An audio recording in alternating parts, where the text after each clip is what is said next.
নীরব হোসেন। আমার বাড়ি বন্তনগরী, চট্টগ্রাম। বন্ধুগণ, আমি আমার জীবনের গল্পটা শুরু করার শুরুতে আপনাদেরকে আমার পরিবারের বিষয়ে জানিয়ে রাখি। আমার পরিবারে আমি আছি, আমার বাবা আছে, মা আছে, এছাড়া রয়েছে আমার দাদা দাদি সহ আমার কাকা ফুফি। চট্টগ্রাম শহরের খুব কাছাকাছি কোনো গ্রামে আমাদের পরিবারটা ছিল এক উচ্চবিত্ত পরিবার। আমার বাবা পেশায় একজন নামকরা ব্যবসায়ী। চট্টগ্রাম শহরে আমার বাবার নিজস্ব অনেকগুলো ব্যবসা প্রতিষ্ঠান ছিল। ছোটবেলা থেকে আমার জীবনটা অনেক আদর আর ভালোবাসার মাঝে কাটে। আমার বয়স যখন প্রায় 5 বছরের কাছাকাছি, তখনই আমাদের পরিবারে একটা গজব নেমে আসে। গজব বলতে এই গজবটা শুরু থেকেই ছিল, কিন্তু আমি আমার ছোট বয়সে হয়তো এটা খুব বেশি বুঝতে পারিনি। কিন্তু বয়স যখন 5 থেকে 6 বছরে হলো, তখন আমি এই বিষয়টা ক্লিয়ার বুঝতে পারি। আমার আব্বার সাথে আমার মায়ের তেমন কোনো ভালো বনিবনা হচ্ছে না। আমার বাবা দেখতে খুব বেশি একটা সুন্দর ছিল না, এবং আমার বাবার কিছু খারাপ অভ্যাস ছিল, যেগুলো আমি আসলে এখন বলতে চাই না। তো এই কারণে দেখা যায় আমার আম্মার সাথে আমার আব্বার খুব বেশি ঝগড়া হতো। আমার মা কোনোভাবে আমার আব্বাকে মেনে নিতে পারতো না। এরকম করে প্রতিনিয়তই ঝগড়া হতো, এবং প্রতি সপ্তাহে আমার নানা নানি এসে ঝগড়া থামাতো, এবং আমার নানা নানি এসে আমার আব্বাকে, আমার দাদা দাদিকে সবার সাথে কথা বলে যেত, ঠিক করে যেত। এবং যেদিন নানা নানি চলে যেত, ওই দিন রাতেই আবার আব্বার সাথে আমার আম্মার ঝগড়া লেগে যেত। কোনোভাবে আমার আব্বা এবং আম্মার মাঝে ভালো কোনো মিল, মহাব্বত, ভালোবাসা ছিলই না। এরকম করে আমার যখন 5 বছর বয়স, একটা পর্যায়ে আমার মা তখন প্রচুর আমার আব্বার সাথে রাগারাগি করে।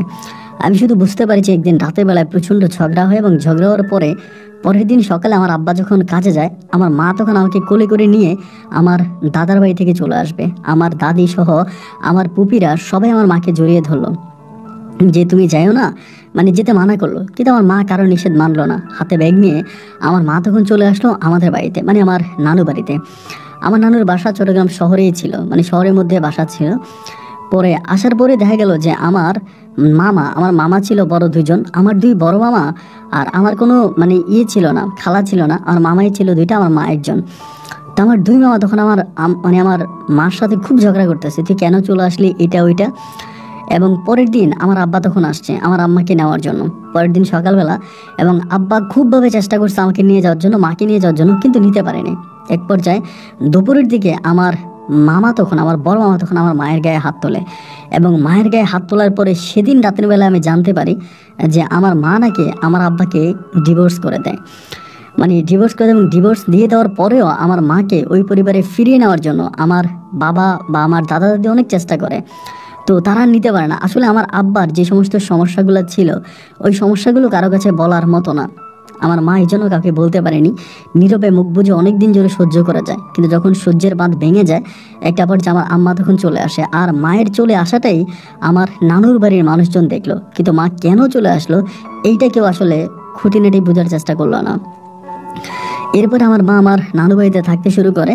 তো আমার বড় মামা তো বিয়ে করছে, আমার একেবারে বড় মামা উনি বিয়ে করছে, এবং আমার যে ছোট মামা উনি বিয়ে করে নাই। তো দেখা যায় যে বড় মামা প্রতিনিয়ত আমার আম্মুর সাথে ঝগড়া করে যে তোরে বিয়ে দিলাম এত টাকা পয়সা খরচ করে, তোর স্বামী এত ভালো, ওনার ব্যবসা প্রতিষ্ঠান আছে, এত ভালো একজন ব্যক্তি, এরপরেও তুই তাকে ছেড়ে চলে আসলি, এটা তুই কেন করলি। মানে প্রতিনিয়তই আমার মায়ের সাথে আমার ওই মামা তখন ঝগড়া করতো। ঝগড়া করতে করতে করতে করতে একটা পর্যায়ে মা আর এই ঝগড়াগুলো নিতে পারতেছিল না, এবং এক পর্যায়ে মাও তখন প্রতিবাদ করতে শুরু করে। মাও যখন প্রতিবাদ করে, আমার মামাও যখন ঝগড়া করে, একদিন আমার নানা তখন রাগ করে আমার মায়ের গায়ে হাত তুললো, মানে মাকে মারলো। যেহেতু ভাই বোনের মাঝে এত ঝগড়া হতো, ঝামেলা হতো, এবং মারার পরে মা যেভাবে আমার বাবার ঘর থেকে আমাকে নিয়ে চলে আসলো, ঠিক একইভাবে আমার নানু বাড়ি থেকে মা তখন আমাকে নিয়ে মায়ের এক বান্ধবীর বাসায় চলে গেছে। মানে মায়ের এক বান্ধবীর বাড়িতে চলে গেছে, মায়ের বান্ধবীরও বিয়ে হয়েছে, ওনারা সন্তানাদি আছে, ওখানে চলে যায়। এবং চলে গিয়ে মা তার বান্ধবীর কাছে ইনিয়ে বিনিয়ে কেঁদে কেঁদে সব কিছু বলে যে মার সাথে এটা হইতেছে, মা আর নিতে পারতেছে না, খুব ঝামেলা হইতেছে। একটা পর্যায়ে তখন সবাই মিলে সিদ্ধান্ত নিল যে ঠিক আছে, আমার মা আমার ওই মায়ের বান্ধবী তখন কী করলো, আমার আম্মুর জন্য একটা জব ম্যানেজ করলো, একটা চাকরি ম্যানেজ করলো। এবং চাকরি ম্যানেজ করার পরে আমার আম্মা তখন চাকরিতে ঢুকে গেল। আমার আম্মুর চাকরিটা অনেক ভালো ছিল, মোটামুটি খুবই ভালো একটা প্রতিষ্ঠানে আমার আম্মা তখন চাকরি করতে শুরু করে। তা আম্মু চাকরি করে মাস শেষে বেতন পায়। এভাবে আমার ওই আন্টির বাসায়, মানে মায়ের বান্ধবীর বাসায় আমার আম্মা 2 মাসের মতো থাকে। তো 2 মাস থাকছে যে আমার আম্মা কিন্তু প্রতি মাসে মাসে ভাড়া দিত, মানে হাফ ভাড়া আমার আম্মা দিত, হাফ ভাড়া আন্টি দিত। তো আন্টির 3টা ছেলে মেয়ে আছে।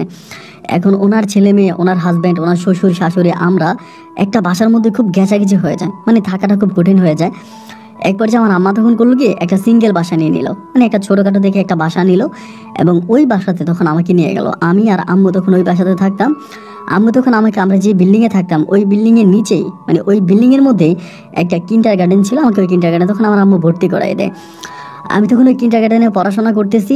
যাই হোক, আলহামদুলিল্লাহ আমার সময়গুলো খুব ভালোই কাটতেছে, মানে আমার মাঝে আর কোনো প্রবলেম নাই, কোনো ঝামেলা নাই। দিন রাতগুলো খুব বিন্দাস কাটতেছে, আমি পড়াশোনা করতেছি, আম্মুর সাথে ঘুরতেছি ফিরতেছি খাইতেছি। কিন্তু দুঃখের বিষয় হচ্ছে যে বাবা আমাকে দুনিয়াতে এনেছে, আমার ওই বাবা আমার মায়ের আর কোনো খবর নেয়নি। শুধু তাই নয়, আমার নানা নানি আমার মাকে অসম্ভব রকম ভালোবাসতো, কিন্তু সেই নানা নানি পর্যন্ত আমার আম্মার কোনো খোঁজ নেওয়া প্রয়োজন মনে করলো না।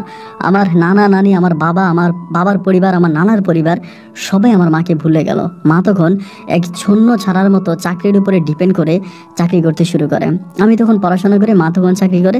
এইভাবে অনেকগুলো দিন কেটে যেতে যেতে হঠাৎ করে মাঝে মাঝে আমি দেখতাম আমাদের বাসায় একজন লোক আসে। তো একজন লোক আমাদের বাসায় আসতো, তা ওনার আমি চিনতাম না। উনি আমার মানে বয়স্ক ছিল, আমার আব্বার বয়সের থেকে একটু বেশি বয়স হবে, মানে আমার আব্বার থেকে একটু বেশি বয়স্ক হবে। এই লোকটা তখন আমাদের বাসায় আসতো। আসলে পরে আমার আম্মা ওনার জন্য খুব ভালো রান্না বান্না করতো, ওনার সাথে থাকতো, খাওয়াইতো এবং ওনাদের মাঝে আমি অনেক প্রেম ভালোবাসা দেখতাম, যেটা আমার বাবার সাথে আমার মায়ের ছিল।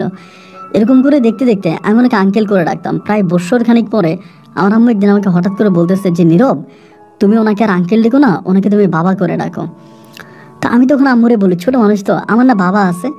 মা তখন আমাকে বলে, তোমার ওই বাবা বাদ, আজকে থেকে উনিই তোমার বাবা, তুমি ওনাকে বাবা করে ডাকবা। পরে আম্মুর কথা শুনে আমি বলছি ঠিক আছে। পরে আমি ওই ভদ্রলোককে বাবা করে ডাকতে শুরু করি এবং তিনিও আমাকে সন্তানের মতো আদর করে। মাঝে মাঝে আমাদের বাসায় আসে, আমাদের বাসা থেকে যায়, আমাদের বাসায় এটা ওইটা নিয়ে আসে, মানে আমার আম্মুকে বাজার সাজার করে দেয়, বাসা ভাড়া দেয় এবং আমার আম্মু যে চাকরি করে, মানে খুব ভাবে হচ্ছে উনি ভালোভাবে আছে। এরকম করতে করতে আমি অনেকটাই বড় হই এবং বড় হওয়ার পরে জানতে পারি আমার আম্মা যে প্রতিষ্ঠানে চাকরি করে ওই প্রতিষ্ঠানেরই সিনিয়র পোস্টে হচ্ছে আমার এই লোকটা আছে, মানে যিনি আমার বাবা, মানে সৎ বাবা, তিনি আছে। এবং আমার বয়স যখন প্রায় আমি তখন ক্লাস 9-এ পড়ি, ওইটুকুনি বলি, ক্লাস 9-এ পড়া অবস্থায় আমি জানতে পারি যে আমার বাবা, মূলত আমি যাকে বাবা করে ডাকি, তিনার আরেকটা পরিবার আছে এবং সেই পরিবারে তিনার একটা ছেলে আছে, মেয়ে আছে, তার একটা নিজস্ব পরিবার আছে, তো ওনার ওয়াইফ আছে।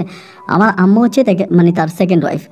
তো সবসময় উনি আমার আম্মাকে বলতো যে, তুমি আমার সাথে চলো, তুমি এখানে কেন থাকবা, তোমার সন্তান নিয়ে তুমি চলো। মানে আমার আম্মাকে নিতে চাইতো ওই পরিবারে, কিন্তু আম্মু ওই পরিবারে খুব একটা যেতে চাইতো না। মানে ওনার পরিবার হচ্ছে গ্রামে থাকতো, মানে ওনার ওয়াইফ, তারপর হচ্ছে ওনার ছেলে মেয়ে সবাই গ্রামে থাকতো, চট্টগ্রাম শহরের কাছাকাছি কোনো একটা গ্রামেই থাকতো। তো আমার আম্মুকে নিতে চাই না, আমার আম্মু বলতো আমি গ্রামে থাকবো না, আমার গ্রামে যেতে ভালো লাগে না। আব্বু তখন ঝগড়া করতো যে কেন যাবা না, গ্রামে সবাই থাকে, তোমার থাকলে সমস্যা কি, আমার আগের ওয়াইফ গ্রামে আছে, আমি তোমাকে আলাদা ঘর বানাই দিব, তুমি কোনো সমস্যায় পড়বা না। আর আমার আব্বুর চাকরি তখন রিটায়ার্ডের পথে, মানে আব্বুর হিসাব হচ্ছে ওনার তো রিটায়ার্ড হয়ে যাবে, রিটায়ার্ড হলে উনি গ্রামে চলে যাবে। এখন আমার আম্মা শহরে একা একা কীভাবে থাকবে। আমার আম্মু তখন বলতেছিল যে তোমার রিটায়ার্ড হয়ে গেলে সমস্যা নেই, তুমি গ্রামে যাবা, গ্রামে থাকবা, আর আমি এখানে নীরবের সাথে থাকবো, তুমি মাঝে মাঝে আসবা, আমাকে দেখবা, আমাদের সাথে থাকবা, ওইটা বলে। কিন্তু আমার আব্বুর কথা হচ্ছে যে না, আমি যেহেতু গ্রামে চলে যাবো, তো তুমি আমার সাথে গ্রামে চলে যাবা, তোমার এখানে চাকরি করার দরকার নেই। এবং এক পর্যায়ে আমার আব্বু তখন করলো কি, মার প্রেশার দিল যে না তোমার যাওয়াই লাগবে। মা তখন বাধ্য হয়ে করলো কি, মানে গেল, ওই পরিবারে গেল। ওই সময় কিন্তু আমার নানুর সাথে আমার আম্মা মাঝে মাঝে কথা বলতো, আমার নানু আমাদের বাসায় আসতো, আমার নানাও আসতো, মামার আসতো না, নানা নানি আসতো, কথা বলতো আমার আম্মুর সাথে। এবং আমার ওই মানে সৎ যে আব্বু ছিল, আব্বুর সাথেও কথা বলতো। মোটামুটি মানে একটা পারিবারিক একটা রিলেশনও তখন হয়ে যায়। পরে আমার মা তখন ওখানে যায়, গেলে পরে আমাকে সহ নিয়ে যায়। তখন আমি এসএসসি পরীক্ষা দিব, ওই মুহূর্তে আমাকে নিয়ে যায় না, বলতে আমাকে নিয়ে যায়, কিন্তু আমার আবার দিয়ে যায়। তো স্কুলে যে হোস্টেল ছিল, আমাকে তখন ওই হোস্টেলে ভর্তি করাই দেয়। আমি তখন এসএসসি পরীক্ষা দিব, পড়াশোনা করতেছি, হোস্টেলে থাকতেছি, পড়তেছি। তখন আমি ক্লাস 10-এ পড়ি, সামনে আমার এসএসসি পরীক্ষা। ওই মুহূর্তে আমার আব্বু রিটায়ার হয় এবং রিটায়ারের পর আমার আব্বু তখন আম্মুকে নিয়ে চলে যায়। পরে এসএসসি পরীক্ষা দিলাম হোস্টেলে থেকে, আবার নানু বাড়িতেও থাকতাম, হোস্টেলে থাকতাম, মানে দুই জায়গায় মিলিয়ে থাকতাম। পরে এসএসসি পরীক্ষা মানে শেষ হওয়ার পরে আমি তখন আমার ওই গ্রামে চলে গেছি, আমার আম্মুর কাছে। কিন্তু ভাই গ্রামে গিয়ে না আমি কোনোভাবে গ্রামের সাথে অ্যাডজাস্ট হতে পারতেছি না। ধরেন গ্রামের একটা মানে গ্রামের লাইফস্টাইল আর শহরের লাইফস্টাইলের মাঝে কিন্তু অনেকটা পার্থক্য আছে। এখন গ্রামে যাওয়ার পরে গ্রামের মানুষ, গ্রামের পরিবেশ আমি এটার সাথে মিশে উঠতে পারতেছি না। আমি কয়েকদিন পরে অসুস্থ হয়ে যাই, আমি ঠিকমতো চলতে পারি না, ফিরতে পারি না, খুব ঝামেলা হয়ে যায়। এবং এরই মাঝে আমার এসএসসি রেজাল্ট আউট হয়। এসএসসি রেজাল্ট আউট হওয়ার পরে আমার আব্বা তখন সিদ্ধান্ত নিল যে আমাকে গ্রামের একটা কলেজে ভর্তি করাবে। যদিও তখন আর আমার আব্বুর কথার উপরে আম্মু তেমন কোনো কথা বলতো না। পরে আব্বু তখন আমাকে গ্রামের একটা কলেজে ভর্তি করাইতে, আমি তখন গ্রামের একটা কলেজে পড়ি। একটা বিশাল বাড়ি, মানে এত বড় বাড়ি মনে হয় আমার জীবনে আমি খুব কমই দেখছি। ওই বাড়ির এক মাথা হচ্ছে আমার সৎ মায়ের বাড়ি, আমার সৎ মা থাকে, এবং অন্য মাথা হচ্ছে আমি আর আমার মা থাকি। তো আমার একটা সৎ ভাই আছে, মানে ওনার নাম হচ্ছে গিয়াস ভাইয়া, আমার বড় ভাই, আর আমার একটা সৎ বোন আছে। তো ওই সময়টা আমার সৎ বোনের জন্য বিভিন্ন জায়গা থেকে বিয়ের ঘর টর আসতেছে এরকম। তো একটা পর্যায়ে আমার সৎ বোনের বিয়ে হয়ে যায়। আমার সৎ বোনটা অনেক ভালো ছিল, এবং সৎ বোনের বিয়ে হয়ে যাবার পরেই হঠাৎ করে আমার সৎ মা চেঞ্জ হয়ে যায়। আমার সৎ মা কিন্তু আগে এরকমটা ছিল না, মানে আমার মাকে মানতো বা মাকে মেনে নিয়েছে, মার সাথে কথাবার্তা বলতো, সব কিছু ঠিক ছিল। কিন্তু যখনই ওনার মেয়েটার বিয়ে হয়ে যায়, ঠিক তখনই আমার সৎ মা পরিপূর্ণভাবে চেঞ্জ হয়ে যায়। কথায় কথা আমার আম্মুর সাথে ঝগড়া করে, আম্মুকে মারতে আসে, মানে এবং একটা পর্যায়ে আমার আম্মুর গায়ে হাত পর্যন্ত তোলে। এই অবস্থার মধ্যে যখন সময় কাটতে শুরু করে, আমার আব্বা তখন সিদ্ধান্ত নিল যে আমার মাকে পুনরায় আবার শহরে পাঠিয়ে দিবে। যেহেতু তার প্রথম বউয়ের সাথে আমার আম্মা থাকতে পারতেছে না, শহরে পাঠিয়ে দিবে। কিন্তু আমার আম্মা তখন আর শহরে আসবে না। আম্মা তখন গ্রামে থাকছে অনেক বছর, দেখছে যে আমার আব্বার জায়গা আছে, সম্পত্তি আছে, এবং সব কিছু আমার আম্মা দেখছে। আমার আম্মার হিসাব হচ্ছে আম্মু যদি গ্রামে চলে আসে, তাহলে এই যে প্রপার্টিগুলো আছে, এই যে সম্পত্তিগুলো আছে, এই সবগুলোই হচ্ছে আমার মানে সৎ ভাইয়েরা দখল করে নেবে, আমার সৎ বোন দখল করবে, আমার সৎ মা দখল করবে। এই সিদ্ধান্ত নিয়ে আমার আম্মু বলছে আমি আর গ্রামে যাব না, আমি শহরেই থাকবো। পরে আমার আম্মু শহরে থাকতে শুরু করে। এইভাবে যুদ্ধ ঝামেলা, মানে এমন করতে করতে আমার যে বড় গ্যাস সৎ ভাই ছিল, আমার সৎ ভাই আমার আব্বাকে মারে। মানে আমি তখন পড়তেছি, আমি তখন ওই গ্রামেরই একটা কলেজে ভর্তি হয়েছি, ওখানে পড়াশোনা করি। হঠাৎ করে জানতে পারি যে বাজারে আমার আব্বাকে নাকি মারছে, এরকম খবর পাইছি, বাড়িতে খবর আসছে। আসার পর আমি আর আম্মা দৌড়ে বাজারে গেছি তখন, এবং বাজারে গিয়ে দেখতেছি ঠিকই আমার আব্বাকে বাজারের এই যে ফার্মেসিগুলো হয় না, গ্রামীণ ফার্মেসি, ওই ফার্মেসির মধ্যে আমার আব্বাকে তখন বসা রাখছে। আব্বুর মাথা ফেটে গেছে। আমার আম্মু তখন গেছে, আমার আব্বু তখন আমার আম্মুরে জড়াই ধরছে, আমার জড়াই ধরছে। পরে বললেন যে আব্বু কি হয়েছে? আমি কিন্তু ওনার সন্তান না, সত্যি কথা যেটা, মানে ওনার থেকে তো আমি দুনিয়াতে আসি নাই। পরে আমি ওনারে ধরাধরি করে বাসে আনছি, আনার পরে ওনার খুব যত্ন করতেছি। এরপর থেকে আমি আমার আব্বুর সাথে বাজারে যাইতাম, আব্বুর সাথে বাজার থেকে আসতাম। আর আমার ভাইয়া তখন আমার আব্বুকে মারার জন্য মানে কি যে একটা অবস্থা করতো বলার মতো না। মাঝে মাঝে লোকজন নিয়ে আসতো, আমাদের বাড়ির মধ্যে মানে লাঠি দিয়ে পিটাইতো, আমাদের বাড়ির ঘর দুয়ার ভেঙে ফেলার চেষ্টা করতো, মানে খুবভাবে আমাদেরকে ঝামেলা করতো। আমার আব্বাকে যেখানে পাইতো আমার সামনে, এবং আমার সামনে একদিন আমার বড় ভাইয়ের হাতাহাতি হয়, যে আমার আব্বাকে মারার জন্য আসে বাজারে, আমি সামনে দাঁড়াই, এবং আমার বড় ভাই আমার কলার চেপে ধরে আমাকে মারার জন্য চেষ্টা করে, এবং আমার আব্বুর গায়েও হাত তোলে। এরকম করে খুব ঝামেলা হতে হতে একটা পর্যায়ে আমার আব্বু তখন আমার বড় ভাইয়ের নামে, মানে গিয়াস ভাইয়ের নামে থানায় একটা মামলা করে, বাবা হয়ে সন্তানের নামে মামলা করে। এবং সেই মামলা ধরে গ্রামবাসী তখন একটা সিদ্ধান্ত ডাকে, মানে একটা দরবার ডাকে। দরবারের মধ্যে আমি সর্বপ্রথম জানতে পারি যে আমার বাবা তার স্থাবর যত প্রপার্টি আছে, যত ধন সম্পত্তি আছে, তার যত ব্যাংকে টাকা আছে, সব কিছু আমার আব্বা আমার নামে লিখে দিছে। এবং মূলত ঝামেলা এটা নিয়ে, কেন আব্বু সব কিছু আমার নামে লিখে দিল, আমাকে কেন সব কিছু দিল, আমার তো সৎ ভাই আছে, সৎ বোন আছে, আমার সৎ মা আছে, ওদেরকে কেন দিল না, এই জিনিসগুলো নিয়ে তখন আমার ওই সৎ ভাই, আমার গ্যাস ভাই তখন আব্বার উপরে খেপে গেছে। তো ভাই একটা সত্যি কথা, হয়তো অনেকেই মনে করবে যে আমরা সম্ভবত আমার আব্বাকে ভুলিয়ে ভালিয়ে আব্বার কাছ থেকে সম্পদ নিয়েছি। আমি কোনোদিনও জানতাম না যে আব্বা আমার নামে প্রপার্টি লিখে দিছে। ইভেন আমার মাও কোনোদিনও এটা বলতে নাই। আর আমার মা এটা নিয়ে আর আব্বুর সাথে ঝগড়া করতো যে তোমার তো ছেলে মেয়ে আছে, ওদেরকে না দিয়ে কেন ওরে দিয়ে দিবা। আমার আব্বা সবসময় আমার আম্মুরে বলতো যে ওরা কখনো আমার কবরের কাছে যাবে না, ওরা কখনো আমাকে বাবা করে ডাকে না। যে সন্তান আমাকে মেরে ফেলার জন্য লোক ভাড়া করে, যেই সন্তান বাজারে শত শত মানুষের সামনে আমাকে জুতা দিয়ে পিটাইতে যায়, ইভেন যেই মেয়ে তার মায়ের কাছে আসলে আমাকে একবার বাবা করে ডাকে না, আমি সেই ছেলে মেয়ের জন্য কোনো কিছুই করবো না। ওরা থাকুক না থাকুক, ওরা খাক বা মরে যাক, এটা আমার দেখার বিষয় না, আমি ওদের জন্য কোনো কিছুই করবো না। আমার আব্বা একদম কঠিন হয়ে গেল আমার ভাই বোনদের জন্য, সৎ ভাই বোনদের জন্য। এবং একটা পর্যায়ে আমার আব্বা তখন কিছুই দিল না। তখন আব্বা ওই গ্রামীণ দরবারের মধ্যে বলল তাদেরকে 2 দিনের সময় দিলাম, 2 দিনের মধ্যে যদি তারা আমার ঘর বাড়ি ছেড়ে চলে না যায়, তাহলে তাদেরকে কিভাবে বিদায় করতে হয় আমি ওভাবেই করব। এবং সেই দরবারে আমার আব্বা তখন আমার সৎমাকে তালাক দিয়ে দেয় সবার সামনে, গ্রামবাসী সবার সামনে তালাক দেয়। এবং তালাক বাবদ আমার আম্মা যে 70 না 80 হাজার টাকা ওই সময় বিয়েতে আমার আব্বার সাথে পায়, ওই টাকা আমার আব্বু দিয়ে দেয়। কাবিনের টাকা দিয়ে দেয় সবার সামনে, দিয়া বলে আমি ওরে বিদায় করে দিলাম। কারণ আমার সৎমাও কিন্তু আমার ওই সৎ ভাইয়ের সাথে গ্রুপিং করে একসাথে আমাদেরকে মানে আমার আব্বুকে মারার প্ল্যানিং করছিল। পরে এই ঘটনার পরে তখন আমার সৎমা চলে যায়, আমার মানে সৎ মায়ের যে বাপের বাড়ি আছে ওখানে চলে যায় আমার সৎ ভাইকে নিয়ে। পরে পুরোটা বাড়ি আমরা ভেঙে ফেলি, বোলডোজার দিয়ে ভেঙে আমরা তখন চারপাশে ওয়াল টোয়াল করে বাড়িটাকে সুন্দর করে ফেলি। কিন্তু আমার সৎমা চলে যাওয়ার পরে আমার আব্বা মানসিকভাবে অনেকটা ভেঙে পড়ে। মানে এই যে ঝামেলাগুলো গেল, আমার আব্বার গায়ে হাত তুললো, আমার আব্বাকে মারলো, এবং আমার আব্বা কিন্তু আমাদের এলাকাতে সবচেয়ে বেশি শিক্ষিত মানুষ ছিল, এবং যতটাই না শিক্ষিত ছিল ততটাই সম্মানিত ছিল। সবাই আমার আব্বাকে অনেক সম্মান করতো। আমাদের গ্রামের যে মসজিদ ছিল, মাদ্রাসা ছিল, স্কুল ছিল, এই সবগুলোর সভাপতির দায়িত্ব কিন্তু আমার আব্বা ছিলেন। এবং আমার আব্বা এত বড় মাপের একজন মানুষ হওয়ার পরেও আমার আব্বার উপরে এই অমানসিক নির্যাতন বা আব্বাকে মার, আব্বার সাথে এটা করে ওইটা করা, এগুলো আসলে আমার আব্বা মানে খুবভাবে মেনে নিতে পারে নাই, মানে আমার ওই বড় ভাইয়ের কাছ থেকে। এবং সেই আঘাতটাই আমার আব্বু সইতে না পেরে আব্বু তখন কান্নাকাটি করে এবং অনেকটা অসুস্থ হয়ে যায়, খাওয়া দাওয়া করে না। আমার আম্মু তখন আব্বুকে টেক কেয়ার করে এবং বলে যে তুমি প্রয়োজনে তোমার ওয়াইফকে নিয়ে আসো, এবং তারপরে তুমি খাওয়া দাওয়া না করে থেকো না, তুমি এভাবে নিজেকে কষ্ট দিও না, এরকমভাবে আমার আব্বাকে বলে। কিন্তু আমার আব্বার কথা হচ্ছে যে না, যাকে আমি একবার ছেড়ে দিছি এবং যে আমার পরিবার থেকে চলে গেছে তাকে আমি দ্বিতীয়বার আমার পরিবারে আনবো না। এতে যদি আমার মৃত্যু হয়ে থাকে আমি মৃত্যুবরণ করতে রাজি আছি, কিন্তু আমি ওকে আর আনবো না। এবং সর্বোপরি তখন আমাকে আর আমার আম্মাকে আর আনলোই না। এবং একটা পর্যায়ে আমার আব্বা হঠাৎ করে একদিন মারা গেল বলতে রাতের মধ্যে আমার আব্বুর হঠাৎ করে বুক ব্যথা উঠলো, এবং বুক ব্যথা ওঠার পর আমরা তখন আব্বুকে হসপিটালে নিয়ে যাই। এবং হসপিটালে নিলে পরে সেখানে যে ডাক্তার ছিল তিনি বললো যে আমার আব্বু নাকি হার্ট অ্যাটাক করছে। রাত্র প্রায় 3টার দিকে আমার আব্বু হসপিটালে মারা যায়। এবং হসপিটালে মারা যাওয়ার পরে আমরা তখন আমার সৎ ভাই বোনদেরকে খবর দেই, আমার মাকে খবর দেই, কিন্তু আমার ভাই আসে, আমার সৎ মা তখন আসে না। আমার বড় ভাইয়া মানে গিয়াস ভাইয়া, উনি আমার আব্বাকে দাফন খাফন করার জন্য আসে।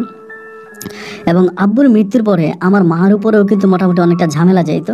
তা আমি তখন ওই যে কলেজে পড়তাম, কলেজেও পড়াশোনা বন্ধ করে দিই, কলেজে আর পড়ি না, আম্মুর সাথে থাকে। আমার আম্মুর ঘরে আর কোনো সন্তানাদি কিন্তু হয়নি। আমার আব্বুকে বিয়ে করার পরে আমার আম্মুর কোনো সন্তান হয়নি, একমাত্র আমিই ছিলাম। এবং আমি তখন আমার আব্বুর সাথে আছি, আমার আম্মুর সাথে আছি, মানে আমার ওই মায়ের সাথে আছি। এরকম করে সময়গুলো কাটতে কাটতে একটা পর্যায়ে চিন্তা করলাম যে কি করা যায়, এভাবে তো আসলে কোনো জীবন কাটতে পারে না, কিছু না কিছু একটা তো করতে হবে। পড়াশোনা যেহেতু বন্ধ করে দিলাম, আব্বার জায়গা সম্পত্তি আছে, এগুলা দেখভাল করে তো চলা যায় না। পরে আমার ভিতরে হঠাৎ করে একটা শখ জাগলো, এটা আমি শখই বলবো, যে আমি শখ করলাম আমি একটা গরুর ফার্ম করব। মানে গ্রামের মধ্যে অনেক সুন্দর পরিবেশ ছিল গরুর ফার্ম করার মতো, এবং ওই কৃষিকাজটার উপরে আমার হঠাৎ করে একটু আকর্ষণ চলে আসলো। যদিও আমি ছোটোবেলা থেকে গ্রামে মানে শহরেই বড় হয়েছি, শহরেই আমার উঠা বসা, গ্রামে এসে আমি ঠিকমতো থাকতেও পারি না, অথচ আমি সিদ্ধান্ত নিলাম যে আমি গ্রামে একটা গরুর ফার্ম করব। তো আমি তখন গ্রামে একটা গরুর ফার্ম করলাম, আমি তখন গরুর ফার্ম দেখাশোনা করতেছি এবং গরুর সাথে মানে গরুর ফার্ম দেখাশোনা করি। এরকম করে ব্যবসা করতে করতে আমাদের গ্রামেরই একটা মেয়ে, নাম হচ্ছে ফারিয়া, এই মেয়েটা মানে ও থাকতো হচ্ছে ও নানু বাড়িতে, ও নানু বাড়িতে থাকতো, পরে ওদের বাড়িতে চলে আসে, মানে পরীক্ষা এসএসসি পরীক্ষার আগে ক্লাস 9-এ ভর্তি হয়ে আমাদের স্কুলে এসে ওইখানে পড়ে। তো একদিন এই মেয়েটার মা আসছে, এসে আমার বলতেছে যে নীরব তুমি নাকি দুধ রোজ দাও, মানে আমি কিন্তু আমার যে গরুর দুধ আবার রোজ দিতাম, মানে সবার বাড়িতে বাড়িতে দিয়ে আসতাম। এইটা আমার একটা বিজনেস ছিল আর কি, এবং বিজনেস হবি দুইটাই ছিল। পরে ওই ফারিয়ার মা তখন আমারে বললো যে তুমি আমারে মানে গরুর দুধ দিও। মানে ওনারা আসলে অত বড় লোক ছিল না, মোটামুটি মিডল ক্লাসের ছিল। পরে আমি বললাম যে আচ্ছা ঠিক আছে, তখন এসএসসি পরীক্ষার প্রায় 7-8 মাস আগের ঘটনা। পরে আমি বললাম গরুর মানে প্রতি মাসে মানে প্রতিদিন ওনাদেরকে দুধ দিতে আসি, এবং উনি বললো ওনার মেয়ের সামনে পরীক্ষা, তো এই জন্য রাতের বেলা ওনার মেয়েকে একটু দুধ খাওয়ানো দরকার। মধ্যবিত্ত ফ্যামিলি হলে কি হয়েছে, কিন্তু রাতের বেলা একটু দুধ খাওয়াইতো মেয়েরে, তো দুধ খাওয়াইতো। এখন এরকম করে যেতে যেতে 1 মাস কেটে গেল। 1 মাস পর ওর মা তখন আসছে আমার কাছে টাকা নিয়ে, মানে আমাকে টাকা দিবে, দুধের টাকা দিতে আসছে। তো আমার তো আসলে ভাই অতটা অভাবে কিন্তু আমি ছিলাম না, কারণ আমার আব্বার অগাধ সয় সম্পত্তি ছিল। এইগুলো বিক্রি টিক্রি করে বা ওইগুলো চাষাবাদ করেও কিন্তু আমার ফ্যামিলি চলে যায়, কারণ আমার পরিবারে তো কোনো সদস্য নয়, আমি আর মা আমরা দুজনে। পরে উনি যখন টাকা দিতে আসছে আমি বললাম আন্টি, ওনাদের পারিবারিক অবস্থা যেহেতু ভালো না, ওনার যেহেতু গরিব মানুষ, পরে আমি বললাম আন্টি আমি আপনার কাছ থেকে টাকা নিব, কিন্তু এখন না, 7 থেকে 8 মাস বা 1 বছর পরে। পরে আমার বলতেছে কেন বাবা 1 বছর পরে কেন নিবা? আমি বললাম 1 বছর পরে হয়তো নিতেও পারি নাও নিতে পারি। তা আমাকে বলে মানে বুঝলাম না, কেন নিতেও পারো নাও নিতে পারো, কারণটা কি আমাকে বলো। আমি বললাম আপনি দুধগুলো কেন নিয়ে যান? বলে আমার মেয়ের জন্য। আমি বললাম আপনি মেয়ে এসএসসি পরীক্ষা দিবেন না? বলে হ্যাঁ। আপনি মেয়ে যদি এসএসসিতে পাস করতে পারে, মানে মোটামুটি একটা ভালো রেজাল্টে পাস করে, তাহলে আপনার মেয়ের কাছ থেকে আমি দুধের টাকাটা নিব না, এটা আমি ফ্রিতে খাওয়াইলাম আপনার মেয়েরে, যেহেতু সে এসএসসি পরীক্ষার্থী। আর যদি ফেল করে আন্টি তাহলে আপনি কিন্তু আপনাকে দুধের টাকা দিতে হবে। তো উনি তখন বলে, দূর বাবা, এটা কোনো কথা হইলো? হ্যাঁ এটাই কথা, আপনি আপনার মেয়েরে বললেন। পরেও উনি সম্ভবত ওনার মেয়েরে বলে, এবং মেয়েরে বলার পরে মাঝে মাঝে আমার বাজার থেকে আসার সময় তো মোটর সাইকেল ছিল আমার, তো মোটর সাইকেল দিয়ে আসার সময় রাস্তা আমার সাথে দেখা হইলে বলতো, আমি কিন্তু ঠিকমতো পড়াশোনা করতেছি, আপনার কিন্তু দুধের টাকা মায়ের হয়ে যাবে। তাই আমি বললাম ঠিক আছে, সমস্যা নাই। বলে, এত কষ্ট করে গরুরে খাওয়াইতেছেন, আপনার কিন্তু দুধের টাকা মায়ের, আমি কিন্তু ঠিকমতো পড়াশোনা করতেছি, এগুলো বলে রাস্তাঘাটে দেখা হলে। এরকম করতে করতে আমাদের পার্শ্ববর্তী গ্রামে একটা মুরগির ফার্ম করে একজনে। উনি আগে ইতালিতে থাকতো, ইতালি থেকে আসছে, অনেক পয়সাওয়ালা মানুষ। উনি একটা বিশাল মুরগির ফার্ম করে, এবং ওই মুরগির ফার্মে আমার ভাই মানে গিয়াস ভাই ওখানে চাকরি করে। যে কোনো একজন লোকের কাছ থেকে আমি জানতে পারছি যে গিয়াস ভাই ওখানে চাকরি করে। এবং আমার যে সৎমা ছিল তিনিও কিন্তু মারা গেছে এরই মাঝে, আমি বলতে ভুলে গেছিলাম, সৎমা মারা গেছে। এবং সৎমা মারা যাওয়ার পরে আমি মানে খুব খারাপ লাগে, আমি যাই ওনার কবরে, আমি মাটিও দিই, উনি যাই হোক কিন্তু আমার মা ছিল। পরে আমার ওই গিয়াস ভাই মাঝে মাঝে আমার আব্বার কবরে আসতো, কিন্তু আমাদের বাড়ির মধ্যে আসতো না। আমাদের যে কবরস্থান ছিল আব্বুর কবরে যাইতো, মাঝে মাঝে আব্বুর কবর চেয়ারাত করতো, আব্বুর কবরের পাশে বসতো। এবং আমি লোক মারফতে খবর পাইলাম যে আমি কিন্তু ভাইরা আবার টাকা ঢুকে দিলে আমার কাছ থেকে নিত না। যদি বলতাম যে ভাই কিছু টাকা নিয়ে যান, কারণ ওনার তো আসলে চলার কোনো অ্যাবিলিটি ছিল না, উনি তো মানে ওরকমভাবে চলাফেরা করতে পারতো না, তার তো ওরকম টাকা পয়সা নাই। তো এই জন্য আমি যদি টাকা দিতে চাইতাম উনি নিত না, আমারে বলতো যে না তুই আমার ছোট ভাই, লাগবে না। পরে যে কোনো একটা লোকের মাঝে খবর পাইলাম যে আমার ভাই ওই মুরগির ফার্মে চাকরি করে। এবং খবরটা জানার পরে আমার ভাই তখন খুব খারাপ লাগছে যে এটা কেন, আমার ভাই মুরগির ফার্মে চাকরি করে, তো শত হইলেও সৎ ভাই হোক না, তাও তো সে আমার ভাই। আর আরেকটা বিষয় তখন আমার মাথার মধ্যে আসছে, মানে কিছু বিবেকবান মানুষ আর কি, বিবেকবান মানুষগুলোই মনে হয় জীবনে সবচেয়ে বেশি বাঁশ খায়, মানে আমার জানা মতে। এখন আমার ভিতরে এই জিনিসটা আসছে, আজকে আমি যে সম্পত্তি ভোগ করতেছি, বা যে সম্পত্তি আমি থাকতেছি, বা যে টাকা পয়সা আমি ইউজ করতেছি, এগুলার মানে মূল হিসাব করতে গেলে কিন্তু ওইগুলার কোনোটাই কিন্তু আমি মালিক না। এই সবগুলো সয় সম্পত্তি ভাই, এগুলো যাই আছে এগুলো সব কিছুর মালিক কিন্তু গিয়াস ভাই। কারণ আমার আব্বার উরু থেকে কিন্তু গিয়াস ভাই আসছে, মানে উনি কিন্তু এই প্রপার্টিগুলোর মালিক, আমি কিন্তু আমার আব্বার সন্তান না।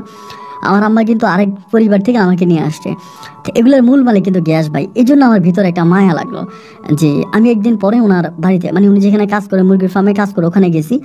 এবং যাই দেখতেছি ভাই এত বিশাল একটা মুরগির ফার্ম, মাত্র 2জন মানুষ। এবং গিয়াস ভাই এরকম কাজ করতেছে যে ওনার মানে লুঙ্গি খুলে যাওয়ার মতো অবস্থা, কাজ করতে করতে বিশাল কাজ, মানে অনেক কাজ করতেছে। এবং দেখে আমার কাছে খুব মায়া লাগলো। এবং মায়া লাগার পর আমি তখন আসছি বাড়িতে, এসে আমার মারা তখন বিষয়টা বলছে যে মা, এমন এমন ঘটনা, গিয়াস ভাই ওখানে চাকরি করে, এবং উনি নাকি ওই সময় বিয়েও করছে, মানে বিয়ে করছে, বউ নিয়ে থাকতে পারে না, খুব অভাবে আছে। তো পরে আমি তখন মারে বললাম, মা এমন এমন ঘটনা, গিয়াস ভাই ওই মুরগির ফার্মে চাকরি করে, আমার কাছে বিষয়টা খারাপ লাগে, শত হলে তো তিনি আমার ভাই, এখন আমি তারা আইনা নিলে আমার গরুর ফার্মে চাকরি দিই, উনি আমার গরুর ফার্মে চাকরি করুক। আমার মা তখন বলতেছে যে না, এটা কোনো কথা হইলো, তোর বাবা যারে বিদায় করে দিছে, তোর বাবা তো জেনে শুনে বুঝেই বিদায় করছে, ওরা যদি ভালো হতো তাহলে তো তোর বাবার বিদায় করতো না। পরে আমি বললাম যে মা দেখো, তোমারও তো একদিন মরতে হবে, এবং মৃত্যুর পরে তোমাকে আল্লাহর কাছে হিসাব দিতে হবে। আব্বা হয়তো রাগের বশবর্তী হয়ে ভাইয়াকে কোনো কিছু দেয় নাই, এটা ঠিক আছে, বা ভাইয়াকে বাড়ি থেকে বের করে দিছে, কিন্তু মূলত তো আমার ভাইয়া মালিক, এই বাড়ির সয় সম্পত্তির মালিক। তো আমি তো আর আমার সম্পদ লিখে দিচ্ছি না, ভাইয়া জাস্ট হচ্ছে তার বউকে নিয়ে আমাদের ওই মুরগির ফার্ম, আমাদের ওই গরুর ফার্মে চাকরি করুক। আম্মু তখন একটা সময় বললো যে আচ্ছা ঠিক আছে। পরে আমি তখন ভাইয়ার কাছে গেলাম, ভাইয়ারে গিয়ে বললাম যে ভাইয়া, এই মুরগির ফার্মে আপনার চাকরি করতে হবে না, আপনি আমার গরুর ফার্মে চাকরি করবেন, ওখানে চলেন। না ভাইয়া যাবে না, মানে যতভাবেই বুঝালাম যে ভাইয়া গ্যাস ভাইয়ারে চলে না, উনি যাবেই না। ওনার কথা হচ্ছে উনি যেখানে আসছে উনি ভালো আছে, উনি এটাই করবে, উনি আমার সাথে যাবে না। এভাবে 2-3 দিন কাটার পরে আমি একদিন ওনার ওয়াইফের কাছে গেলাম, মানে ভাবির কাছে গেলাম, এবং ভাবির যাই বুঝিয়ে বললাম। ভাবি তখন অনেকটা সফট হলো, আমার ভাবি অনেক ভালো আছে, সালমা ভাবি, উনি মোটামুটি অনেকটা সফট হলো যে ঠিক আছে, যেহেতু এরকম করেই বলতেছো, আচ্ছা ঠিক আছে, আমি তোমার ভাইয়ারে বুঝিয়ে বলবো। এন্ড ভাবি যখন ভাইয়ারে বুঝাই বললো, একটা পর্যায়ে ভাইয়া রাজি হলো, কিন্তু শর্ত দিল যে আমি যে টাকা বেতন পাবো সেটাকে আমাকে বেতন দিতে হবে, আমাকে ওভার কোনো টাকা দিতে পারবি না, বা আমি ওভার কোনো কিছু নিব না। পরে আমি বললাম আচ্ছা ভাইয়া ঠিক আছে, আপনাকে আমি ওভার কোনো কিছুই দিব না, যে টাকা বেতন পাবেন ওই টাকাই দিব, আপনি আমাদের মানে মুরগির মানে গরুর ফার্মে চাকরি করবেন। পরে ভাইয়া চলে আসলো, গরুর ফার্মে চাকরি করতেছে। আমি তো তখন বিয়ে শাদী করি নাই, তো আমি মানে আমাদের রান্না বান্নায় অনেক সমস্যা হয়, তো ভাবি মাঝে মাঝে আসতো মানে ভাইয়াকে দেখার জন্য গরুর ফার্মে। তো ভাবি আসলে ভাবি মাঝে মাঝে রান্না করতো, আমার আম্মুর জন্য রান্না করে দিত, এটা ওইটা করতো। এবং এরকম করতে করতে তারা মোটামুটি আমাদের সাথে খুব ক্লোজ হয়ে যায়, যেহেতু আমাদের পরিবারে আর কোনো সদস্য ছিল না, এবং এরকম করতে করতে আমার সৎ বোনও মাঝে মাঝে আসতো এ বাড়িতে, এবং আসার পর আব্বুর কবরের কাছে আসতো। আমি আমার সৎ বোনকেও জোর করে বাড়িতে আনতাম যে আপু আয় খেতে আয়, আব্বুকে জোর করে এনে আমাদের ঘরে খাওয়াইতাম। অ্যান্ড একটা পর্যায়ে তখন ওই ভাবি আমার আম্মা রান্না বান্না করতো, এরকম করতে করতে হঠাৎ করে আম্মু একদিন অসুস্থ হয়ে পড়ে। মানে আম্মুর প্রচুর পরিমাণে জ্বর হয়, এবং এত পরিমাণের জ্বর হয় যে আম্মুর শরীরে পুড়ে যাওয়ার মতো অবস্থা। এরপরে তখন হলো কি, আমার ওই ভাবি মানে সালমা ভাবি তখন ভাইয়া বললো আম্মুর যেহেতু এই অবস্থা তুমি আমার আম্মুর কাছে থাকো। তো এরপরে সালমা ভাবিও কিন্তু প্রেগনেন্ট, ওনার কিন্তু বাচ্চা হবে। ওই ভিতরে তখন ভাবি তখন আমার আম্মা দেখাশোনা করতে শুরু করলো। আমার আম্মু 15 দিন পর্যন্ত বিছনা থেকে উঠতে পারে নাই, মানে টাইফয়েডের মতো জ্বর হয়ে যায়, খুব খারাপ অবস্থা হয়। আলহামদুলিল্লাহ একটা পর্যায়ে আমার আম্মু ঠিক হয়, এবং ঠিক হওয়ার পরে আমার ভাবি তখন আম্মুর দেখাশোনা করলো, সব কিছু করলো। এবং এরপরে ভাবির যে বাচ্চাটা হয় ওই বাচ্চাটা সিজারের মাধ্যমে হয়, এবং আমার ভাইয়ের কাছে কিন্তু টাকা ছিল না, পুরো সিজারের টাকাটা আমি দেই। এবং বাচ্চাটা হওয়ার পরে আমার আম্মা বাচ্চাটা এত কিউট হয়, মানে ভাবির ঘরে একটা মেয়ে সন্তান হয়। আমার আম্মা তখন বলে বসলো যে না, ওরে আমি আমার বাড়িতে নিয়ে যাব। মানে আমার আম্মাকে যে মা ডাকছে, পরে ওখান থেকে আমার ভাইও তো আমার আম্মাকে মা ডাকতো। পরে আমার আম্মু বলে যে না, আমি আমার বাড়িতে নিয়ে যাব। এই মেয়েটা হওয়ার পরে হসপিটাল থেকে ডিরেক্টলি আমার মা তখন আমার ভাবি আমাদের বাড়িতে উঠাইলো। এবং ভাইয়া তখন মানে মা তখন বললো একটা কাজ কর, বাড়ি বানায় দে, ওদের জন্য একটা ঘর তৈরি কর। আমি তখন আমাদের বাড়ির সামনেই মানে আমার ভাই এবং ভাবি থাকার জন্য অনেক ভালো একটা ঘর নির্মাণ করে দিলাম। তো ভাইয়া তখন ওই ঘরে থাকতেছে, আমাদের গরুর ফার্ম পাহারা দিতেছে, গরুর ফার্মে দেখতেছে, এবং ভাইয়ার একটা মেয়ে সন্তান হয়েছে, ওইটাও বড় হইতেছে। ভাবিও আমার সাথে অনেকটা ভালো, আম্মুর সাথে অনেকটা ভালো। তখন আমাদের গোটা পরিবারটা মোটামুটি একটা অনেকটা হাসি খুশি একটা পরিবার হয়ে গেল। আগে যেরকম আমরা কষ্টে ছিলাম বা এই মানে চিহ্ন ছাড়া ছিলাম এরকম না, এখন মানে ভালো লাগলো। এরকম করে সময়গুলো কাটতে কাটতে একটা পর্যায়ে মানে আমার ভাইয়া আমার গরুর ফার্মে চাকরি করে। অনেকেই আমাকে বলে, গ্রামের অনেক মানুষই বলে আল্লাহর কাছে দায় দিতে হবে, এবং এটা ওইটা। আমার মাও তখন অনেক অসুস্থ হয়ে যায়, আমার তখন এত সম্পত্তির প্রয়োজন নেই। একদিন আমি তখন মায়েরে বললাম যে মা, আমার ওই ভাইয়ের মেয়েটা কিন্তু তখন আমাদের ঘরে আসতো যাইতো, এবং আমাদের সাথে অনেক ভালো সম্পর্ক ছিল। এখানে আরেকটা বিষয় ভাই রয়ে গেছে, আমি এটা বলি। ওই যে ফারিয়ার কথা বলেছিলাম, ফারিয়া কিন্তু এসএসসিতে ভালো রেজাল্ট করে, এবং এসএসসিতে ভালো রেজাল্ট করার পরে কিন্তু আমি ওর মানে দুধ মাফ করে দিই, দুধের টাকা নিই না ওর মায়ের কাছ থেকে। এবং এরপর আমি ওকে মাঝে মাঝে দুধ দিতাম। ও তখন কলেজে পড়াশোনা করে আমাদের এলাকাতে, এবং ওর কলেজে পড়াশোনার খরচও কিন্তু আমি দিতাম। ফারিয়ার সাথে মোটামুটি আমার অনেক দূর পর্যন্ত সম্পর্ক গড়িয়ে যায়, মানে অনেকটা ভালো একটা সম্পর্ক হয়ে যায়। অ্যান্ড আফটার দ্যাট দেখা গেলো যে ওই সৎ ভাইয়া তখন আমাদের পরিবারে থাকে, আমি ফারিয়ার সাথে রিলেশন করি এমনি অমনি। চলতে চলতে আমার আম্মু তখন মোটামুটি অনেকটা অসুস্থ হয়ে পড়ে, মানে অনেক বেশি অসুস্থ। ভাবি আমার দেখাশোনা করে, এটা ওইটা করতে করতে এক পর্যায়ে দেখা গেল মানে মানে আমি আমার আম্মুরে বললাম যে আম্মু, মানে তুমি কিছু মনে করো না, তুমি তো এখন মরার যাত্রী হয়ে গেছো, তুমি মরবা।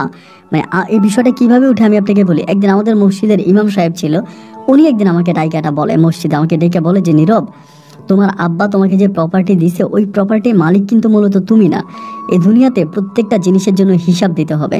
তোমার আব্বা যদি এই দুনিয়াতে কোনো খারাপ কাজ করে যায়, তাহলে মৃত্যুর পরে তোমার আব্বাকে ওই খারাপ কাজের হিসাব দিতে হবে কবরে। আমি কিন্তু আমার আব্বাকে অনেক ভালোবাসতাম, মানে প্রথম দিকে যাই হোক, শেষের দিকে আমার আব্বুরে আমি এত ভালোবাসতাম বলার মতো না। তো ইমাম সাহেব আমাকে ডেকে বললো যে তোমার আব্বু যদি কোনো অন্যায় করে যায়, তাহলে মৃত্যুর পরে তাকে আল্লাহর কাছে দায় দিতে হবে। আমার কাছে মনে হয় আমি তোমার আব্বুকে একদিন স্বপ্নে দেখেছি, উনি কবরে ভালো নাই। তো ওনার যে একটা ভুল সিদ্ধান্ত ছিল, এবং উনি যে একটা খারাপ সিদ্ধান্ত নিয়েছে, তোমার তার সমস্ত প্রপার্টি তোমার নামে লিখে দিয়েছে, এইটার জন্য আমার কাছে মনে হয় সে কবরে শান্তি নেই। তোমার আব্বাকে যদি কবরে শান্তিতে রাখতে চাও, তাহলে নিজ মতো, তুমি তো এই পরিবারের কেউই না, এরপরও তুমি এই সম্পত্তির অর্ধেক নিয়ে যাও, যেহেতু উনি তোমাকে সন্তান পরিচয় বড় করছে, আর তোমার ভাইকে অর্ধেক সম্পত্তি দিয়ে দাও।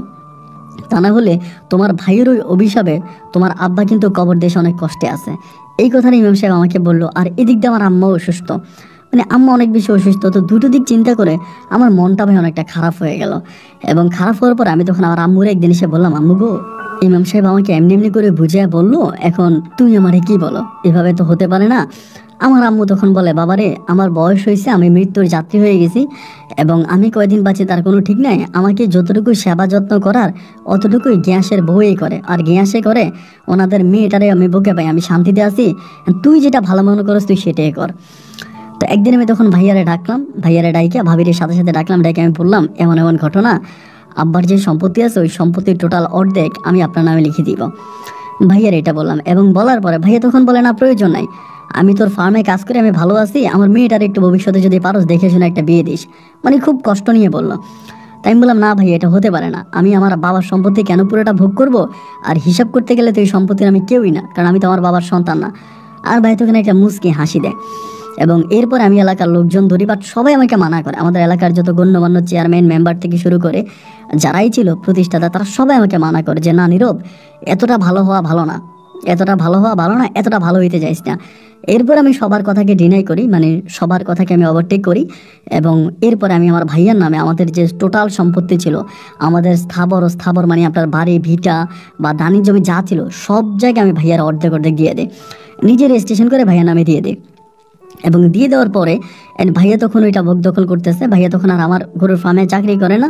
আমি তখন আমার গরুর ফার্মে আরেকটা লোক নিয়ে নিই, আরেকটা ছেলেরে নিয়ে নিই। ওই ছেলে আমার গরুর ফার্মে চাকরি করে, আর আমার ভাইয়া তখন তার মতো করে তার ফ্যামিলি নিয়ে ভাইয়া ভালো আছে। অ্যান্ড এরকম করতে করতে আমার আম্মা প্রায় অনেকটাই অসুস্থ হয়ে পড়ে। এবং অসুস্থ হওয়ার পরে আমার আম্মা তখন আমাকে বিয়ের জন্য চাপ দেয় যে আমি তো মারা যাবো, আমি তোর বউ দেখে যেতে চাই।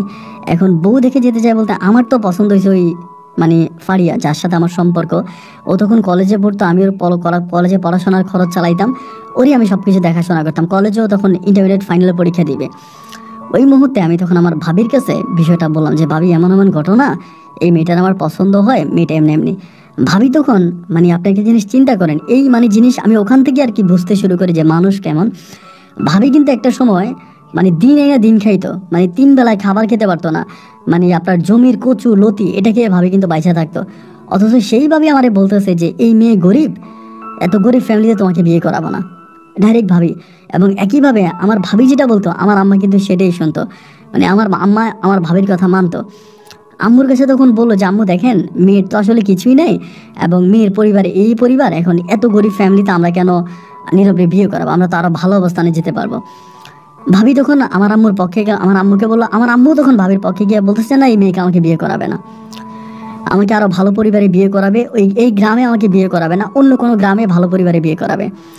তখন তো ফারিয়াকে আমি ভালোবাসি। আমি আমার আম্মারে বলি, আমার আম্মা বলে যে না, তোর ভাবি বলছে মেয়ে ভালো হবে না, আর তোর ভাবি অবশ্যই জেনে শুনে বুঝেই বলছে মেয়ে ভালো হবে না, এই মেয়ে তোর বিয়ে করার দরকার নাই, তুই অন্য কোথাও মেয়ে দেখ, আমি তোর অন্য কোথাও বিয়ে করাবো। মানে আম্মু এই বিয়েতে আর রাজি নেই, মানে আম্মু আর ফারিয়াকে আমাকে বিয়েই করাবে না টোটালি। আরে বাবা, কি বিপদে পড়ে গেলাম। মানে মানে কোনো কিছু আর বুঝতে পারতেছিলাম না, কিরে আমি কি মানে খাল কেটে কুমির ডেকে আনলাম। একদিন ভাইয়ের সাথে রাগারাগি করলাম যে ভাইয়া, ফারিয়াকে আমি পছন্দ করি, ওর সাথে আমার বহু বছর ধরে সম্পর্ক, এখন ভাবি এটা কেন ডিনাই করতেছে বা ভাবি কেন এটা মানতেছে না। এবং পরে মানে ফারিয়ার সাথে আমি কিন্তু ফারিয়ার কথাগুলো এই গল্পের মাঝে বলি নাই, কারণ অনেক লম্বা হয়ে যাবে এই জন্য। কারণ ফারিয়ার সাথে আমার অনেক স্মৃতি আছে। ফারিয়া যখন ইন্টারমিডিয়েট আপনার এই এসএসসি পরীক্ষা দেয়, ও খুব ভালো রেজাল্টে কিন্তু এসএসসি পাস করে, এবং ভালো রেজাল্টে এসএসসি পাস করার পরে আমি ওর মায়ের কাছ থেকে দুধের টাকা নিয়ে নিই। ওইখান থেকেই কিন্তু ওর সাথে আমার একটা ভালো সম্পর্ক তৈরি হয়, এবং সেখান থেকে আস্তে আস্তে করে ওর সাথে আমার প্রেম ভালোবাসা, আমি ওর কলেজে ভর্তি করাই। এবং ওর মা বাবার পক্ষে ওকে আসলে কলেজে পড়াশোনা করানোটা সম্ভব না, মানে ওদেরও তো মানে টাকা পয়সা ছিল না, ওর আরও ছোট বোন আছে। তো এই জন্য দেখা গেল কি যে আমি ওর সম্পূর্ণ দায়িত্বটা নিলাম, ওর পড়াশোনা থেকে শুরু করে সব কিছু আমিই করি। এই ক্ষেত্রে আমি তখন ভাইয়ারে বললাম যে ভাইয়া এই কিছু সব কিছু জানাইলাম। জানানোর পরে ভাইয়া তখন আমারে বললো যে তুই তো আমার এগুলো আগে বলস নাই, আচ্ছা ঠিক আছে আমি তোর ভাবির সাথে কথা বলবো। এরপরে ভাইয়া গিয়া ভাবিরে বুঝাইলো। এরই মাঝে কিন্তু আমি ফারিয়ারে বলছি যে আমাদের এই সম্পর্কটা ভাবি মেনে নেয় নাই। ভাবি মাকে উল্টাপাল্টা বুঝাইছে, এবং উল্টাপাল্টা বোঝানোর পরে মাও অনেকটা চেঞ্জ হয়ে গেছে। তখন থেকে কিন্তু ফারিয়া মোটামুটি ভাবির উপর একটু রাগ। ফারিয়া তো সব কিছুই জানতো, ফারিয়া জানতো যে এই মহিলা উড়ে এসে জুড়ে বসছে, তার তো এখানে কোনো কিছুই ছিল না, তুমি নিজে তাদের জন্য এত কিছু করলা, এরপরে কেমনে তোমার কথার বাইরে কথা বলে। যাই হোক, ভাবির পুরো আবার আমারে বুঝাইছে, আম্মু তখন রাজি হলো। পরে পারিবারিকভাবে মানে ধুমধাম করে বিয়ের অনুষ্ঠান যেভাবে হয় একইভাবে মুসলিম আইন অনুযায়ী রীতিনীতি অনুযায়ী আমি তখন এই ফারিয়াকে বিয়ে করে আমার বাড়িতে বউ হিসাবে নিয়ে আসি। তো বউ হিসাবে আনার পরে যেহেতু আমাদের পরিবারের সদস্য ছিলাম আমি, ভাইয়া এবং ফারিয়া, আমার মা, দেন হচ্ছে আমার ভাবি, আর আমাদের পরিবারে একটা লোক ছিল, এটা হচ্ছে একটা কাজের ছেলে। ও মানে আমার গরুর ফার্মটা পাহারা দিত বা গরুর ফার্ম দেখতো। এরকম করে তখন ফারিয়া বেশিরভাগ সময় আমার ভাবির সাথে আড্ডা মারতো, মানে ভাবির সাথে কথাবার্তা বলতো, ভাবির সাথে থাকতো, মানে ভাবির সাথে মোটামুটি একটা ভালো সম্পর্ক ছিল। অ্যান্ড এই অবস্থার ভিতরে ভাই একদিন রাতে হঠাৎ করে মানে রাতের বেলায় আপনার কোরবানি ঈদের মানে আগে, কোরবানির ঈদের প্রায় 15-16 দিন আগে আমার গরুর ফার্ম থেকে একসাথে 7টা গরু, আমার 7টা গরু, এক একটা গরুর দাম প্রায় 2 থেকে 2.5 লক্ষ টাকা থেকে 3 লক্ষ হবে এরকম, মানে প্রায় 7টা গরু। এবং এই 7টাই আমি পালতেছি কোরবানি ঈদের জন্য প্রিপারেশন নিতেছি। আমি বিভিন্ন ধরনের ব্যাপারী আইনে আমার গরু দেখাইতেছি ব্যাপারীদেরকে। তো এরকমভাবে আমার 7টা গরু একদিন হলো কি যে আমার গরুর ফার্ম যে পাহারা দিত, মানে ডাকাত এসে গাড়ি নিয়ে আমার ওই গরুর ফার্মের যে পাহারাদার, ওই পাহারাদারে বেঁধে ফেলে, ওই ছেলেটারে বাঁধে এবং ভাইদা আমার গরুর ফার্মের সবগুলা গরু 7টা গরু ছিল এবং 7টা গরুই প্রায় আপনার এক একটা মানে হাতির মতো ছিল। এরকম গরুগুলো আমার সব গরুগুলো তখন নিয়ে যায়। এবং 7টা গরু মানে সকালবেলা আমি ঘুম থেকে উঠে আমি ফজরের নামাজ পড়ে আসি। নামাজ পড়ে এসে দেখলাম কি রে আজকে যে গরুর ফার্মের ভিতরে লাইট জ্বলতেছে না। এবং আমি তখন যে দেখি যে আমার ওই মানে ফার্মে যে কাজ করতো ওরে সামনে একটা গাছ আছে নারকেল গাছের সাথে পিস মোড়া করে বেঁধে রাখছে। পরে আমি ওর বাঁধন খুলে চিৎকার দিয়ে গরুর ফার্মের ভিতরে যাই, দেখি আমার একটা গরুও নাই। আমি ওখানে অজ্ঞান হয়ে যাই। পরে ভাইয়া আসে, ভাবি আসে, মা বাবা এবং আমার ওয়াইফ ফারিয়া সবাই আসে, এসে আমার মাথায় পানি টানি ঢালতেছে এবং ভাইয়া বলতেছে যারা নিয়ে গেছে যেভাবে নিয়ে গেছে আমি বের করবো, তুই চিন্তা করিস না। তো এরকম করতে করতে তো ভাই কোরবানির ঈদ চলে আসে। এরপরে তো আর কোনো কিছু বের করা হলো না এবং আমি তখন পরিপূর্ণভাবে অনেকটা দুর্বল হয়ে গেছি মানসিকভাবে। আর এখানে আরেকটা জিনিস, আমার আরেকটা সমস্যা হয়ে গেছে। সমস্যা হচ্ছে কি, আমি আমার যে জায়গা হয়েছে আমার আব্বার জায়গায় অনেকটা জায়গা আমি একটা এতিমখানা এবং মাদ্রাসার নামে দান করে দিছি। এতিমখানা মাদ্রাসার নামে দান করছি, অনেকটা জায়গা আমি দিয়ে দিছি এরই মাঝে। এবং এরপরেও যেটা হলো যে এই ঘটনার পরে কোরবানির ঈদের 4 দিন পরে আমার আম্মা মারা গেল। মানে হঠাৎ করে আমার আম্মু একইভাবে আমার আব্বার মতোই এরকম স্ট্রোক করা মানুষের মতোই থেকে আম্মু বাড়িতেই মারা গেছে এবং আম্মু শুক্রবারে মারা গেছে, শুক্রবারে প্রায় 3টার দিকে। তো আম্মু মারা যাওয়ার পরে দেন এবার আমি আম্মুর দাফন কাফন করলাম, তখন পুরো একা হয়ে গেলাম আর কি, পারিবারিকভাবে অনেকটা একা হয়ে গেলাম। এবং এরকম করতে করতে ফারিয়াও তখন বেবি কনসেপ্ট করে, ওরও বাচ্চা আসবে। এবং 1টা বছর পরে আমার এরকম হয়েছে যে আমার ওয়াইফের মানে ফারিয়ার ঘরে একটা মৃত ছেলে সন্তান হয়েছে, মানে সন্তানটা মৃত হয়েছে। এবং এই মৃত সন্তানটা হওয়ার পর থেকেই আমার যে ভাবি ছিল সালমা, এই ভাবি আমাকে সবসময় বলতো যে দেখো ফারিয়া কিন্তু ওর চরিত্র আসলে খুব বেশি একটা ভালো না, এবং তুমি কিন্তু একটু খোঁজ খবর নিয়ে দেখো কি হয় না হয়। তোমাকে কি বলবো, এখন তোমাকে তো আসলে বুঝাইতে পারবো না, মানে বুঝাইলেও তুমি বুঝবা না। এখন আমার কাছে যেটা মনে হয় ফারিয়ার মনে হয় আদার্স কোনো একটা সম্পর্ক আছে, এবং তুমি এটা খোঁজ খবর নিয়ে দেখো, বা আমার কাছে মনে হচ্ছে তুমি খোঁজ খবর নিলে বের করতে পারবা। এটা ভাবি বললো। ভাবি যখন এটা বললো আমি তখন মানে চিন্তা করলাম যে মানে আসলে কি এটা কতটুকু সত্য। এবং এটা জাস্টিফাই করার জন্য এবার আমি আস্তে আস্তে করে ওর ব্যাকগ্রাউন্ড আমি খুঁজতে শুরু করি। এবং ব্যাকগ্রাউন্ড খুঁজতে খুঁজতে জানতে পারি ওর এক মামাতো ভাই আছে হৃদয়, এবং ওই হৃদয়ের সাথে আমার সাথে সম্পর্ক অবস্থায় হৃদয়ের সাথেও সম্পর্ক হয়েছে এবং ও হৃদয়ের সাথে প্রেম ভালোবাসা করছে, এইরকম একটা খবর তখন আমি জানতে পারি। এবং আমার ভাবি বলে আমার সাথে সম্পর্ক থাকার পরেও ওর পেটে যখন বাবু আসে, ওদের বাড়িতে যখন বেড়াইতে যায় ওই হৃদয় ছেলে 3 দিন ধরে ওদের বাড়িতে থাকে, এবং 3 দিন ধরে ওদের বাড়িতে থাকা অবস্থায় ওর সাথে ফিজিক্যাল সম্পর্ক করে, এবং এর জন্যই পেটের মধ্যে বাচ্চাটা মারা যায়। আমি ভাবিরে বললাম যে ভাবি আপনি এটা বুঝলেন কেমন করে? ভাবি বলে দেখো ও বাচ্চাটা নড়াচড়া করতো এবং ও ওই বাড়িতে গেছে, ওই বাড়িতে যাওয়ার পরে ওই হৃদয় নামের ছেলেটার সাথে ও ফিজিক্যাল করেছে, শারীরিক সম্পর্ক করেছে, এবং করে এসে আমাকে বলছে যে ভাবি আমি তো এমনি ওর সাথে করছি, ও তো আমাদের বাড়িতে বেড়াইতে আসছে। পরে আমি তোমার ভোরে বললাম যে কাজটা ভালো করা নাই। এই কথাগুলো আমার ভাবি আমারে বলতেছে যে আমি পরে ফারিয়ারে বললাম যে কাজটা ভালো করো নাই, কারণ তোমার পেটে সন্তান আছে, এই সময় শারীরিক সম্পর্ক করলে সন্তানের ক্ষতি হয়, তুমি এটা কেন করলা? পরে ফারিয়া নাকি আমার ভাবিরে বললো যে আমি কি করব, আমার এমনভাবে ধরছে আমি আসলে ছুটতে পারি না, একরকম জোর করেই করছে। এবং ভাবি বলে এরপরে আমি দেখছি যে ওর পেটের বাচ্চাটা নড়াচড়া করতো না, বেবিটা নড়তো না, বেবিটা পেটের মধ্যে, আমার কাছে মনে হয় ওখানেই বেবিটা মারা গেছে। এবার খবর নিয়ে দেখলাম যে ফারিয়া যেটা আমার ভাবি যেটা বলছে, সালমা ভাবির কথাও ঠিক আছে। ফারিয়া যখন তাদের বাড়িতে বেড়াইতে গেছে বাবু পেটে নিয়ে, তখন ওই হৃদয় ছেলেটা ওদের বাড়িতে আসছে। তখন আমি ভাবি আমারে বলে দেখো ভাই আমরা যেহেতু এক পরিবারে থাকি, তোমার বউ আমার বান্ধবীর মতো, অ্যান্ড আমার বান্ধবীর মতো ওর সাথে আমার নিজের বোনের মতো সম্পর্ক, অ্যান্ড তুমি কিন্তু ভুলেও তোমার বউয়ের কাছে আবার এটা বলতে যাও না আমি যে তোমাকে এটা বলছি, কারণ এটা যদি তুমি তোমার বউয়ের কাছে বলে দাও তোমার বউ আমাকে খারাপ জানবে এবং দেখা যায় আমার সাথে আর কথা বলবে না, আমার কাছে খারাপ লাগবে, যেহেতু তুমি আমার ভাই, আমার দেবর, এবং ওই হিসেবে আমি তোমাকে কথাটা বললাম, তুমি কথাটা একটু চিন্তা করে দেখো।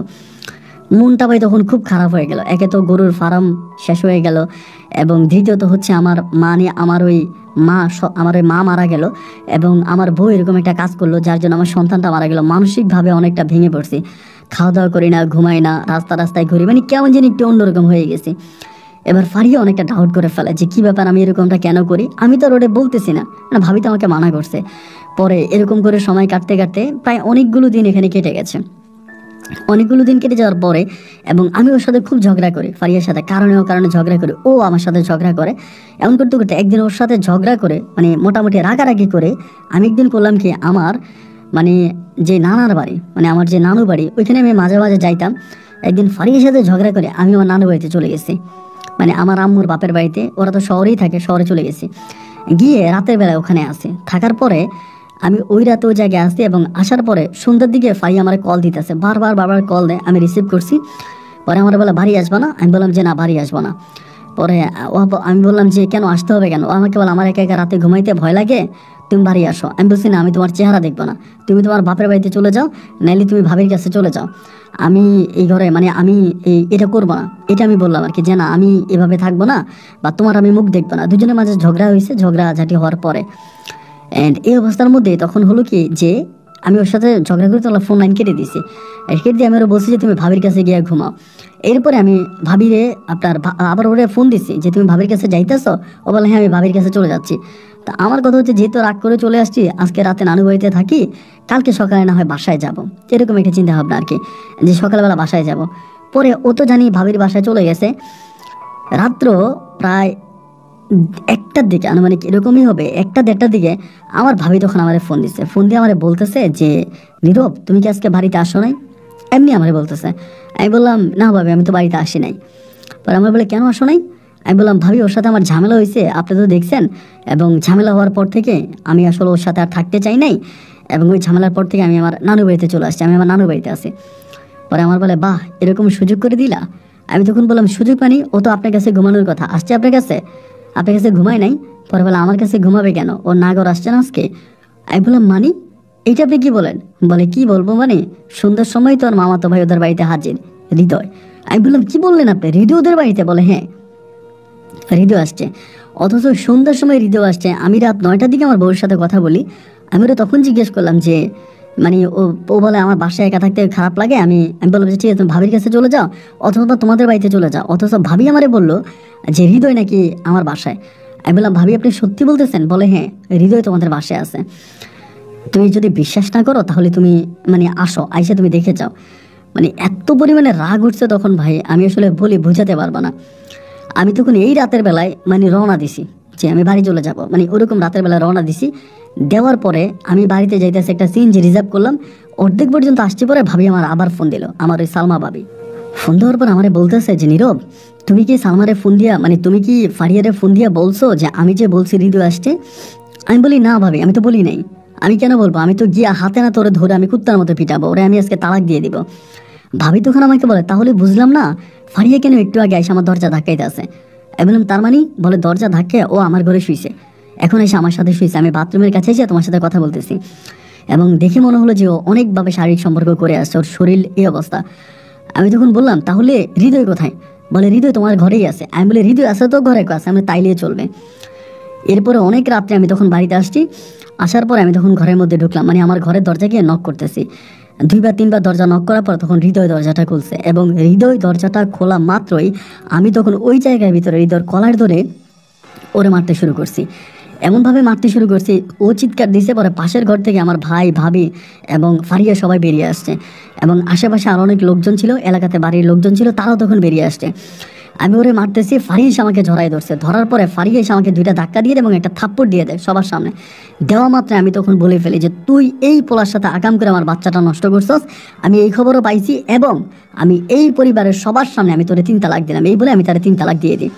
এই ঘটনার মধ্যে 3 তালাক দিয়ে দিই। পরে ফজরা আজান দেয়, ফজরা আজান দিলে পরে মানে আমার মানে প্রায় পুরো বাড়ির মানুষ তখন আমাদের বাড়ির উঠানে যে এরকম একটা ঝামেলা হইতেছে। পরে সকালবেলা হয়ে গেল, সকাল হয়েছে, ফারিয়ার মা বাবা তখন আসছে। আসার পরে ফারিয়ার মা বাবা তখন আমার ভাবির সাথে কথা বলে, আমার ভাইয়ের সাথে কথা বলে। কথা বলার পরে বলতেছে যে চলে যাবে, নিয়ে যাবে ফারিয়াকে নিয়ে যাবে। পরে আমার মানে উনি বলতেছে কাবিনের টাকা দিতে হবে। পরে আমার 3 লাখ টাকা কাবিনে বের বিয়ে করছিলাম, মুহূর্তের মধ্যে ভাবি তখন 3 লাখ টাকা বের করে দিছে। ভাবির কাছে টাকা ছিল, ভাবি বের করে দিয়া বললো যে ঠিক আছে নীরব তুমি আমার পরে দিয়ে দিও। তবে ভাবির কাছ থেকে 3 লাখ টাকা নিয়ে ওই গ্রামবাসীর সামনে মুহূর্তের মধ্যে 3 লাখ টাকা দিয়ে আমি তখন ফারিয়ারে বিদায় করে দিই আমাদের বাড়ি থেকে। এবং বিদায় করে দেওয়ার পরে মানসিকভাবে আমি অনেকটা ভেঙে পড়ছি, মানে এতটাই ভেঙে পড়ছি ভাই, আসলে কি বলবো বলে বোঝাতে পারবো না। মানে আমার শারীরিকভাবে মানসিকভাবে আমার বউ যেহেতু চলে গেছে, একে তো মা মরে গেছে, সব কিছুই তখন আমার একদম মানে ছাড়া বাইরে, খাওয়া দাওয়া করতে পারি না, ঘুমাইতে পারি না, একা ঘরের মধ্যে বসে বসে কান্নাকাটি করি। একদিন আমার ভাই গ্যাস ভাই এসে আমার বলতেছে যে এই নীরব তুমি কেন একা ঘরের মধ্যে এভাবে থাকো, তুমি আমাদের সাথে থাকো, তোমার বাইস্তি আছে, আমাদের সাথে থাকলে তোমার ভালো লাগবে, তুমি আমাদের কাছে চলে আসো। তো আমার ওই বাইস্তিটার আমি এবার অনেক ভালোবাসতাম, মানে ও দেখতে অনেক গুলু গুলু গুলু টাইপের ছিল, আমার অনেক ভালো লাগতো। তো আমি তখন আমার ভাইয়ের কথা মতো আমার ওই ভাবির কাছে বা ওই ভাবির ঘরে থাকতে শুরু করি। পরে আমার ওই ভাগ্নিটা তো মানে ভাতিজিটা তখন আমার কাছে আসে, রাতের বেলা আমার সাথে ঘুমাবে, আমাকে খুব ভালোবাসতো। তো রাতের বেলায় বলে আমি চাচ্চুর সাথে ঘুমাবো, আমার কাছে চলে আসে। তো ভাবি তখন মধ্যরাতে মাঝে মাঝে ওনার মেয়েকে দেখার জন্য মানে আমার কাছে আসে, মানে বলে যে ওনার মেয়ে ঘুমাইছে কিনা, ওনার মেয়েকে দেখার জন্য আসে। এসে ভাবি মাঝে মাঝে আমার সাথে শুয়ে পড়তো, মানে মেয়ে এক পাশে, মেয়ের মধ্যে ভাবি এক পাশে আমি এক পাশে, মানে মেয়ের আদর করতে করতে ওখানে ঘুমায় যেত। আর মেয়েটা এরকম ছিল যে ওর বাবার সাথেও ঘুমাইতো না, ওর মায়ের সাথেও ঘুমাইতো না, ও ঘুমাবে আমার সাথে, এরকম মানে আমার এত ভালোবাসতো। এর আগেও কিন্তু আমার সাথে ওর এত ভালো সম্পর্ক ছিল। পরে কি হলো জানেন, এরকম করতে করতে আমার ভাই কিন্তু কোনোদিনও কোনো কিছু সন্দেহ করতো না। তার বড় কারণ হচ্ছে ও আমার সাথে আছে, আমার সাথে থাকতেছে, বা এভাবে ওরা কোনো কিছু সন্দেহ করতো না। এরই মাঝে কিন্তু আরেকটা ঘটনা আমি বলি, ফারিয়া এখান থেকে যাওয়ার পরে ফারিয়ার আরেক জায়গায় বিয়ে হয়ে গেছে। ও প্রায় 3 মাস ওয়েট করা লাগে নাই, ওইখান থেকে যাওয়ার পরে ওর আরেক জায়গায়, ওর পরিবারকে আরেক জায়গায় বিয়ে দিয়ে দিয়েছে, এবং ওর বিয়ে হয়েছে। আমার চেয়েও ভালো একটা ছেলে ওকে বিয়ে করছে। ওই ছেলেটা অবিবাহিত ছিল। আসলে ফারিয়া দেখতে শুনতে অনেকটা সুন্দরী ছিল, এবং ইন্টারমিডিয়েট পাস করছে, মোটামুটি ভালো ছিল, গ্রামের মেয়ে হিসাবে যথেষ্ট সুন্দরী ছিল আর কি। এই জন্য তার অন্যত্রে বিয়ে হতে খুব বেশি একটা সময় লাগে নাই, এবং বিয়ে হয়ে গেল। দেন এরপর আমি তখন এইভাবে আসি। তো ভাবি মাঝে মাঝে আইসা আমার সাথে শুয়ে শুয়ে খারাপ খারাপ কথা বলতো, যে মাঝে মাঝে বলতো যে কি ব্যাপার, এখন তো তোমার ফারিয়া নাই, কষ্ট হইতেছে, খারাপ লাগতেছে, অ্যান্ড আমি তো তোমার ভাবি, আমার উপর কিন্তু তোমার অর্ধেক হক আছে। এরকম করে ভাবি আমার সাথে দুষ্টামি করতো, মানে অনেকটা দুষ্টামি করতো। তো আমি যেহেতু ধরেন ফারিয়াকে হারাই ফেলছি, আমার বুকের ভিতরেও তো অনেকটা কষ্ট। এবং ভাবি এরকম দুষ্টামি করতে করতে 1 দিন 2 দিন 3 দিন এরকম করতে করতে মাঝে মাঝে ভাবি আমার গায়ে হাত দিত, আমার সাথে এটা করতো ওইটা করতো, বিভিন্নভাবে খারাপ সম্পর্ক আমার সাথে করার জন্য চেষ্টা করতো।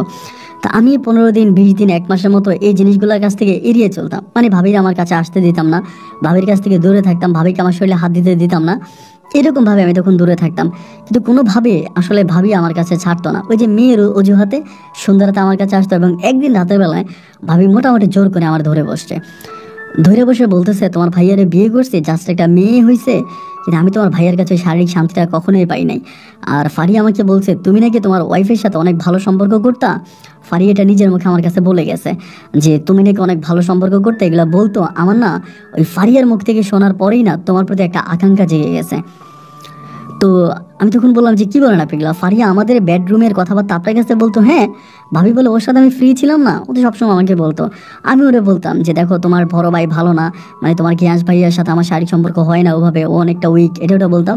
আর ফারিয়া বলতো যে না নীরব কিন্তু অনেক ভালো, নীরব অনেক পারে, এটা ওটা বলতো। তো তখন থেকে না তোমার প্রতি আমার একটা লোভ জেগে গেছে। তাই আমি বললাম না না ভাবি এটা ঠিক না, আমি ভাইয়াকে আসলে অনেক সম্মান করি, এটা আমি পারবো না। এর ভাবি তখন জোরাজোরি করে আমার সাথে এই শারীরিক সম্পর্কটা করে ফেললো।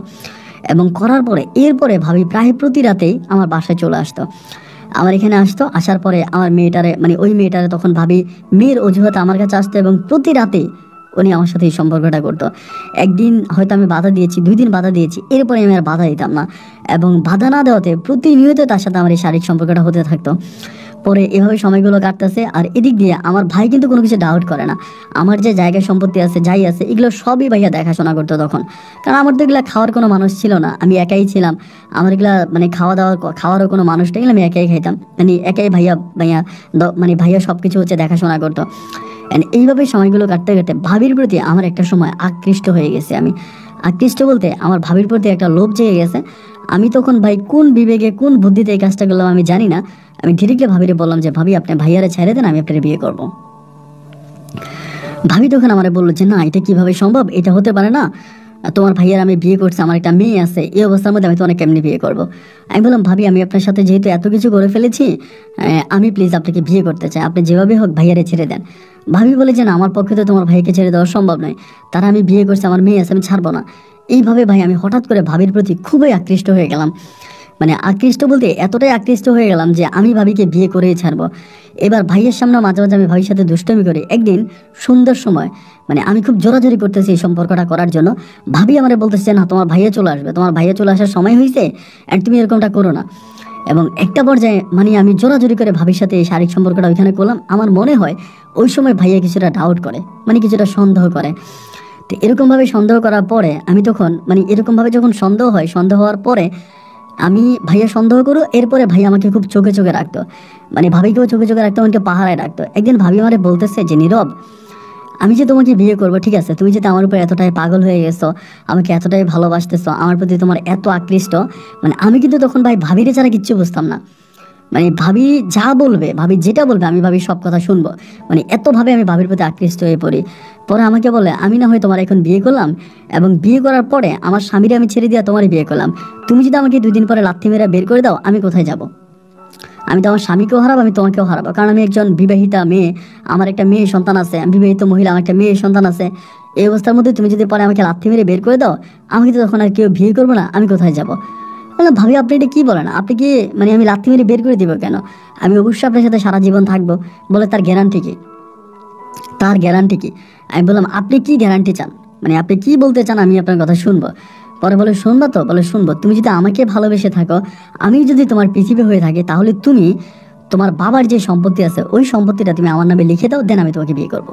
আমি তখন বললাম যে ভাবি আপনি এটা কি বলেন, আমার আব্বার সম্পত্তি আপনার নামে লিখে দিলে আপনি আমাকে বিয়ে করবেন? বলে হ্যাঁ, মানে তুমি যদি আমার নামে প্রপার্টিটা লিখে দাও, তাহলে আমার ভিতরে মানে অন্তত এই জিনিসটা কাজ করবে যে না তুমি আমাকে ছাড়বা না, আমার সাথে তুমি সারা জীবন থাকবা।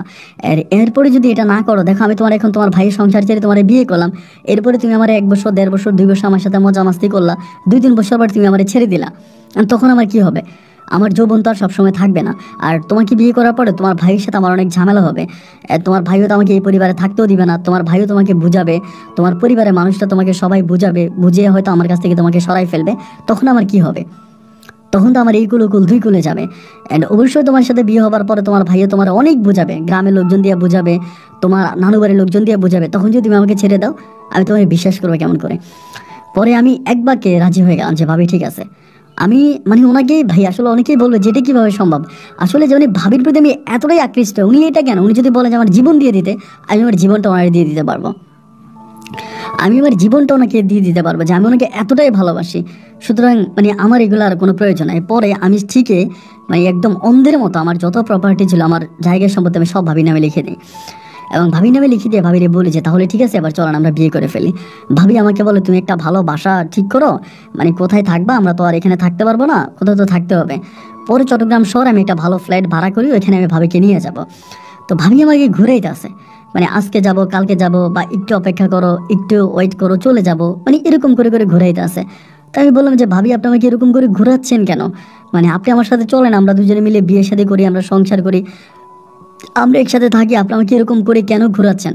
ভাবি আমাকে আমার মেয়েটা আর একটু বড় হোক এটা বলে। তাই আমি বললাম আপনার মেয়ে তো বড়ই হয়েছে, আপনার মেয়ে আর কতটুকু বড় হবে? ভাবি বলে এরকম করো না, মেয়েটা আর একটু বড় হোক, আমি করবো, মানে সব কিছু করবো। ভাই না ভালো, একটু অপেক্ষা করো। এরকম করে সময়গুলো কাটতেছে, মানে কোনোভাবে ভাবিরে আমি মানে করতে পারতেছি না, আমি নিতে পারতেছি না। প্রায় ভাবিরে আমি সয় সম্পত্তি লিখে দেওয়ার পরেও প্রায় 5 মাসের মতো কেটে গেছে, ভাবি আমার সাথে যায় না। কিন্তু যখনই চায় তখনই আমার সাথে শারীরিক সম্পর্ক করে, এটা করো এটা করে, বাট আমার সাথে চলে যায় না, মানে পার্মানেন্টলি আমার সাথে কোথাও গিয়ে আমার সাথে থাকে না বা আমাকে বিয়ে করে না। এইভাবে প্রায় 5 মাস পরে একদিন আমার রাগ উঠে গেছে, রাতের বেলায় রাগ উঠে গেছে, যে ওই দিন মানে খুব রাগ হয়েছে যে ভাবি কেন আপনি আমার সাথে এরকম ঘুরেই যাচ্ছেন, আমার সাথে কেন যাবেন না? এরকম রাগারাগির একটা পর্যায়ে ওই মেয়েটা তখন আমার সাথে ঘুমাইছে, ভাবি তখন আমার কাছে আসছে। আসার পরে আমি ওই দিন ভাবির সাথে শারীরিক সম্পর্ক করার চেষ্টা করি। ভাবি কি করছে, দরজার কিন্তু সবসময় আমার রুমে আসলে দরজাটা লাগে আসতো, কথাটা খেয়াল করবেন, মেয়ের কাছে আসলে দরজাটা লাগায় তারপর আসতো। ওই দিন ভাবি দরজা লাগায় নাই, মানে আমার কাছে যেটা মনে হয়েছে এটা তাদের একটা প্ল্যানিং ছিল, ওই দিন দরজা লাগায় নাই। দরজা না লাগাইয়া ভাবি তখন আসছে, আসার পরে আমি বললাম ভাবি আমি এটা করবো, ভাবি আমাকে দিতেছে না, এবং জোর জবরদস্তি করে আমি যখন ভাবির সাথে করতে যাই, তখন খাট থেকে পড়ে যায়, একরকম দর্শন করার মতো যখন আমি করতে যাই, হঠাৎ করে ভাইয়া তখন দরজা ধাক্কা দেয়, এবং দরজা ধাক্কা দিয়ে ভাইয়া দেখি অবস্থা, এই অবস্থা দেখা মাত্র ভাইয়া তখন আমার বলতেছে কিরে নীরব তুই কি করতেছিস? আমি তখন নিচের দিকে তাকে আছি, ভাইয়া তখনই আপনার একটা রড ছিল, মানে মানে রডটা দিয়ে ভাই তখন আমাকে কুকুরের মতো মারতে শুরু করে, এবং মারতেছে যে আমার ভাবি তখন দৌড় দিয়ে তার মেয়েটা নিয়ে ঘর থেকে বেরিয়ে যায়, ভাই আমার পিটাইতে আছে, এবং পিটাইতে পিটাইতে মানে আমার যে শরীরের হাড়গুলো ছিল, মানে আমার ভাইয়ের মাইট দেখে আমার কাছে মনে হইতেছে যে উনি আজ থেকে 25 বছর আগে রাগটা আমার উপরে নিতেছে, মানে মারতেছে আর আমারে বলতেছে যে তোর কারণে আমার মা মারা গেছে, তোর কারণে শেষ বয়স আমার বাবা আমার মায়ের কাছে ছিল না, তোর কারণে আমার বাবা, আমার মা, আমার বাবার চিন্তা করতে করতে আমার মা স্ট্রোক করছে, তুই আমার বাবার ভালোবাসা থেকে আমার বঞ্চিত করছিস, তুই আর তোর মা মিলে আমার এরকম করে বিপদে ফেলাইছিস, মানে এগুলো বলতেছে আমার পিটাইতে আছে, দরজা কিন্তু খোলে না। এবং একটা সময় ভাই কষ্টিপ আছে তো, কষ্টিপ দিয়ে আমার মুখটা পেঁচাই ফেলে, কষ্টিপ দিয়ে মুখটা পেঁচায়, এরপরে আমার পিঠে ভাইয়া ইচ্ছে করে করে আমার শরীরের হাড্ডিগুলারে ভাঙে, আমার শরীরের হাড্ডিগুলারে ইচ্ছে করে করে মটমট মটমট আমার শরীরের হাড্ডিগুলোকে ভাঙে, শুধু নিঃশ্বাসটা কোনো মতে থাকা অবস্থা আমাকে মেডিকেলে নিয়ে ভর্তি করে, কোনোভাবে নিঃশ্বাসটা থাকা অবস্থায় মেডিকেলে নিয়ে ভর্তি করে। এবং মেডিকেলে নিলে পরে ডাক্তার বলে ওর অবস্থা খুব খারাপ, আমাকে তখন চট্টগ্রাম মেডিকেল থেকে ঢাকায় পাঠায় দেয়। বুঝেন আপনি কীরকম অবস্থার মধ্যে পড়ে গেছে। ঢাকা মেডিকেলে আমার চিকিৎসা চলে না, আমি চিকিৎসা করতে পারি না। ভাইয়া তখন আমার চিকিৎসার টাকা ভাইয়ে দেয়, আমি এটা অস্বীকার করবো না, ভাইয়ে প্রায় লাখ 2 টাকা আমাকে দেয় এবং আমার চিকিৎসা হয়। আমার শরীরের প্রতিটা জায়গায় জায়গায় রড ঢুকিয়ে দেয়, মানে আমার 2টা হাত ভেঙে গেছে, 2টা পা ভেঙে গেছে। এবং একটা পর্যায়ে আমি হসপিটাল থেকে কোনোভাবে সুস্থ হয়ে তখন বাড়িতে আসি। বাড়িতে আসলেই পরে আমার ভাবি তখন আর আমার সাথে কথা বলে না, আমার ভাই তখন আমার সাথে কথা বলে না, মানে আমি যে খাবার খাবো আমার খাবারও দেয় না। এবং ওরা রান্নাবান্না করে ওরা নিজেরা ওদের যে মানে খাবার ওরা খেয়ে ওরা আমার আর খেতে দেয় না, মানে আমাকে খাবার দেয় না। এবং আমি যখন ভাবির কাছে বলে যে ভাবি আমার সম্পত্তিগুলো আমাকে দিয়ে দেন, এখন তো আর আপনি আমাকে বিয়ে করবেন না, কারণ আমার শরীরের যে অবস্থা হয়েছে আপনি তো আমার সাথে থাকবেন না, আমার প্রপার্টিগুলো আমার দিয়ে দেন, আমার বাপের সম্পত্তিগুলো দিয়ে দেন। উনি আমার বলে কিসের সম্পত্তি, আমি তোমাকে এক কানা করেও দিব না। একটা পর্যায়ে ভাবি তখন এই সম্পত্তিগুলো সবগুলো করলো কি আমার ভাইয়ের নামে লিখে দিল, ভাইয়াকে দিয়ে দিল। এবং ভাইয়াকে দিয়ে দেওয়ার পরে ভাইয়া তখন আমাকে ডিরেক্টলি বলল তুই আমার বাড়ি থেকে বেরিয়ে যাও। ভাইয়া যখন সম্পত্তিগুলো নিল ভাইয়া আমাকে বাড়ি থেকে বের করে দিল। এবং বের করে দেওয়ার পরে গ্রামের অনেক মানুষ আছে, তারা মোটামুটি আমার কেউ 1 টাকা 2 টাকা 5 টাকা 10 টাকা 100 টাকা 200 টাকা করে আমাকে সাহায্য করতো। ওদের সাহায্য সহযোগিতায় চলতে চলতে শেষ পর্যন্ত আমি আর আমার চিকিৎসা চালাই যেতে পারতেছি না। আমার যে শারীরিক সমস্যা, এই সমস্যার চিকিৎসা করতে পারি না। এক পর্যায়ে আমি একটা ব্যান গাড়ি, মানে আপনার যে হুইল যে চেয়ারগুলো হয় যেগুলো দিয়ে মানুষ মানে হুইল চেয়ারে বসে ভিক্ষা করে, আমি এই হুইল চেয়ারে বসে শেষ পর্যন্ত ভাই আমি এত সম্পত্তির মালিক ছিলাম যে কয়েক কোটি টাকার সম্পদ আমার ছিল। আমি এই কয়েক কোটি টাকার সম্পদ হারিয়ে শেষ পর্যন্ত হুইল চেয়ারে বসে আমি হাত পাতলাম ভিক্ষা করার জন্য। আমি ভিক্ষা করতেছি, এমন করতে করতে একদিন হঠাৎ করে আমার যে ছেলেটা আমার বাড়িতে কাজ করতো আর কি, ওই যে আপনার আমার বাড়ি পাহারা দিত, আমার গরুর ফার্ম পাহারা দিত, ওর সাথে আমার একদিন দেখা। ও আমাকে একটা দোকানে চাকরি করে, আমাকে দেখেই অবাক। আমি বিভিন্ন পাড়ায় বিভিন্ন দোকানে গিয়ে ভিক্ষা করতাম, বিভিন্ন বাজারে গিয়ে। ও আমাকে দেখে বলতেছে ভাই আমি তো আপনার চিনছি, আপনি তো অমুক। পরে সে আমারে বলে, আমি তার মুখ থেকে তখন জানতে পারি যে সে আমারে 20,000 টাকা দেয়, অস্বীকার করবো না, 20,000 টাকা দেয়, দিয়ে আমারে বলে ভাই আপনি আমার মাফ করে দিয়েন, আমি গরিব মানুষ, 1 লাখ টাকা লোভে পড়ে আমি একটা কাজ করছি। আমি বললাম আমি কী কাজ করছো? আমাকে বলে আমি 1 লাখ টাকা লোভে পড়ে আপনার ভাইয়ার ওই কথায় রাজি হয়েছে, আপনার ভাইয়া আমাকে 1 লাখ টাকা দিছে, আর যে গরুগুলো আছে আপনি যে গরু চুরি হয়েছে বললেন, আপনার যে গরুগুলো চুরি হয়েছে এগুলো আসলে চুরি হয় নাই, ডাকাতি হয় নাই, এই সবই আপনার ভাইয়া নিয়েই বিক্রি করছে। মানে আপনার ভাইয়া রাতের মধ্যে গাড়িয়ে না সব গরু নিয়ে গেছে, কোনো ডাকাত আসে নাই। এবং আপনার ভাইয়া আমাকে পিসমরা এইভাবে বান্ধিয়া রাখছে, আমাকে যেভাবে শিখিয়ে দিছে আমি এভাবেই করছে, আমাকে 1 লাখ টাকা দিছে, আমি এই জন্য ভাইয়া কাজ করছি। আমি বললাম আমার ভাইয়া করছে? বলে হ্যাঁ ভাইয়া করছে। কিন্তু বিশ্বাস করেন এই ঘটনার কিছুদিন আগে আমি আমার ভাইয়ার নামে জায়গা সম্পত্তি মানে বাবার সম্পত্তিগুলো লিখে দিলাম। তাহলে প্রশ্ন হচ্ছে আমি এই ভাইয়ের নামে আমার বাবার প্রপার্টিগুলো অর্ধেক লিখে দিলাম, তাও প্রায় 2 কোটি টাকার সম্পদ আমি আমার ভাইয়ের নামে লিখে দিলাম। অথচ আমার ওই 7টা গরু আর কয় লাখ টাকায় দাম হইতো, ভাই আমার 7টা গরু বিক্রি করলো। এটা আমি সহ্য করার মানে শুনে আমার ভিতর তখন মনে হলো যে আরে আমি তো আমার বউরে ছাড়ছি আমার ভাবির কারণে। আমি আস্তে আস্তে করে যখন ফারিয়ার মায়ের সাথে যোগাযোগ করার পরে আমি জানতে পারি যে ফারিয়া কোনোদিনও তার ওয়াইফের মানে তার ইয়ের সাথে আপনার স্বামী মানে তার ওই হৃদয়ের সাথে ফারিয়ার কোনো সম্পর্ক ছিল না। আমি যেটা শুনি যেটা সম্পূর্ণ মিথ্যা ছিল। এবং আরও বেশি অবাক হলাম আমি আমার বউ ফারিয়ার সাথে যোগাযোগ করে যে মানে ফারিয়া আমার ওই ভাবির বা ঘরে আরেকটা মহিলা কাজ করতো, একটা মহিলা থাকতো। ওই মহিলার মুখ থেকে আমি জানতে পারি, ওই মহিলা আমাকে বলে যে আমি যেদিন রাতের বেলায় গিয়া ফারিয়াকে পিটাইছি বা ভাবি আমাকে ফোন দিয়া বলছে যে মধ্যরাতে মানে ভাবির ঘরে ফারিয়া আসছে, এটা মিথ্যা কথা। সন্ধ্যা রাতে ফারিয়া ওর মামাতো ভাই আসে, আসার পরে ভাবি তখন মানে ও ভাবির ঘরে শুয়ে আছে, ওর মামাতো ভাই আসে, আসার পরে ভাবি নাকি ওরে বলে মানে ফারিয়া নাকি বলে যে ওরে তো আপনাদের নীরব সহ্য করতে পারে না, মামাতো ভাইরে বিদায় করে দিয়ে। ভাবি নাকি তখন বলে যে এত রাতের বেলায় বিদায় করে লাভ কি, ও যে তোমার আমার দেবর যেহেতু নাই ওরে ঘরের মধ্যে দিয়ে দাও, ও একা একা থাকুক, তুমি আমার সাথে থাকো। আমার বউ নাকি বললো যে দেখুন আপনার দেবর তো সন্দেহ করবে। ভাবি নাকি তখন ফারিয়ারে বলতেছিল সন্দেহ করবে কেন, কিসে সন্দেহ করবে, তুমি তো আমার সাথেই আসো, তুমি আমার সাথেই ঘুমাইবা, সন্দেহ কেন? আর সকালবেলা ও আসার আগে তুমি তোমার ভাইয়ের বিদায় করে দিও, এত রাতের বেলায় ছেলেটা আসছে তার বোনের বাড়িতে, তার বিদায় করো না। সন্ধ্যা রাতে আমার বউ কিন্তু চলে গেছে ফারিয়া, মানে সন্ধ্যা রাতেই চলে গেছে সালমা ভাবির কাছে। কিন্তু সালমা ভাবি আমাকে বললো আমি মানে বাড়ির কাছাকাছি আসছি নাকি, পরে ফারিয়ার কাছে, ফারিয়া নাকি আমার ভাবির কাছে গেছে। তার মানে এটা ছিল সম্পূর্ণ একটা মিথ্যা কথা, মানে পরিপূর্ণভাবে মিথ্যা কথা। এইটা ওই বাসায় যে একটা মানে কাজের বুয়া ছিল, একটা কাজের মহিলা ছিল আমার ভাবির বাসায়, সালমা ভাবির বাসায়, ওই মহিলা আমারে বলছে যে ঘটনাটা এরকম এরকম। এবং প্রথমে আমাকে সালমা বলছে, সালমা বলার পর আমি তখন বিশ্বাস করি নাই। আমি বললাম যে না, তুমি হয়তো নিজে বাঁচার জন্য মিথ্যা বলছো, বলে তুমি ওই মহিলার জিজ্ঞেস করো।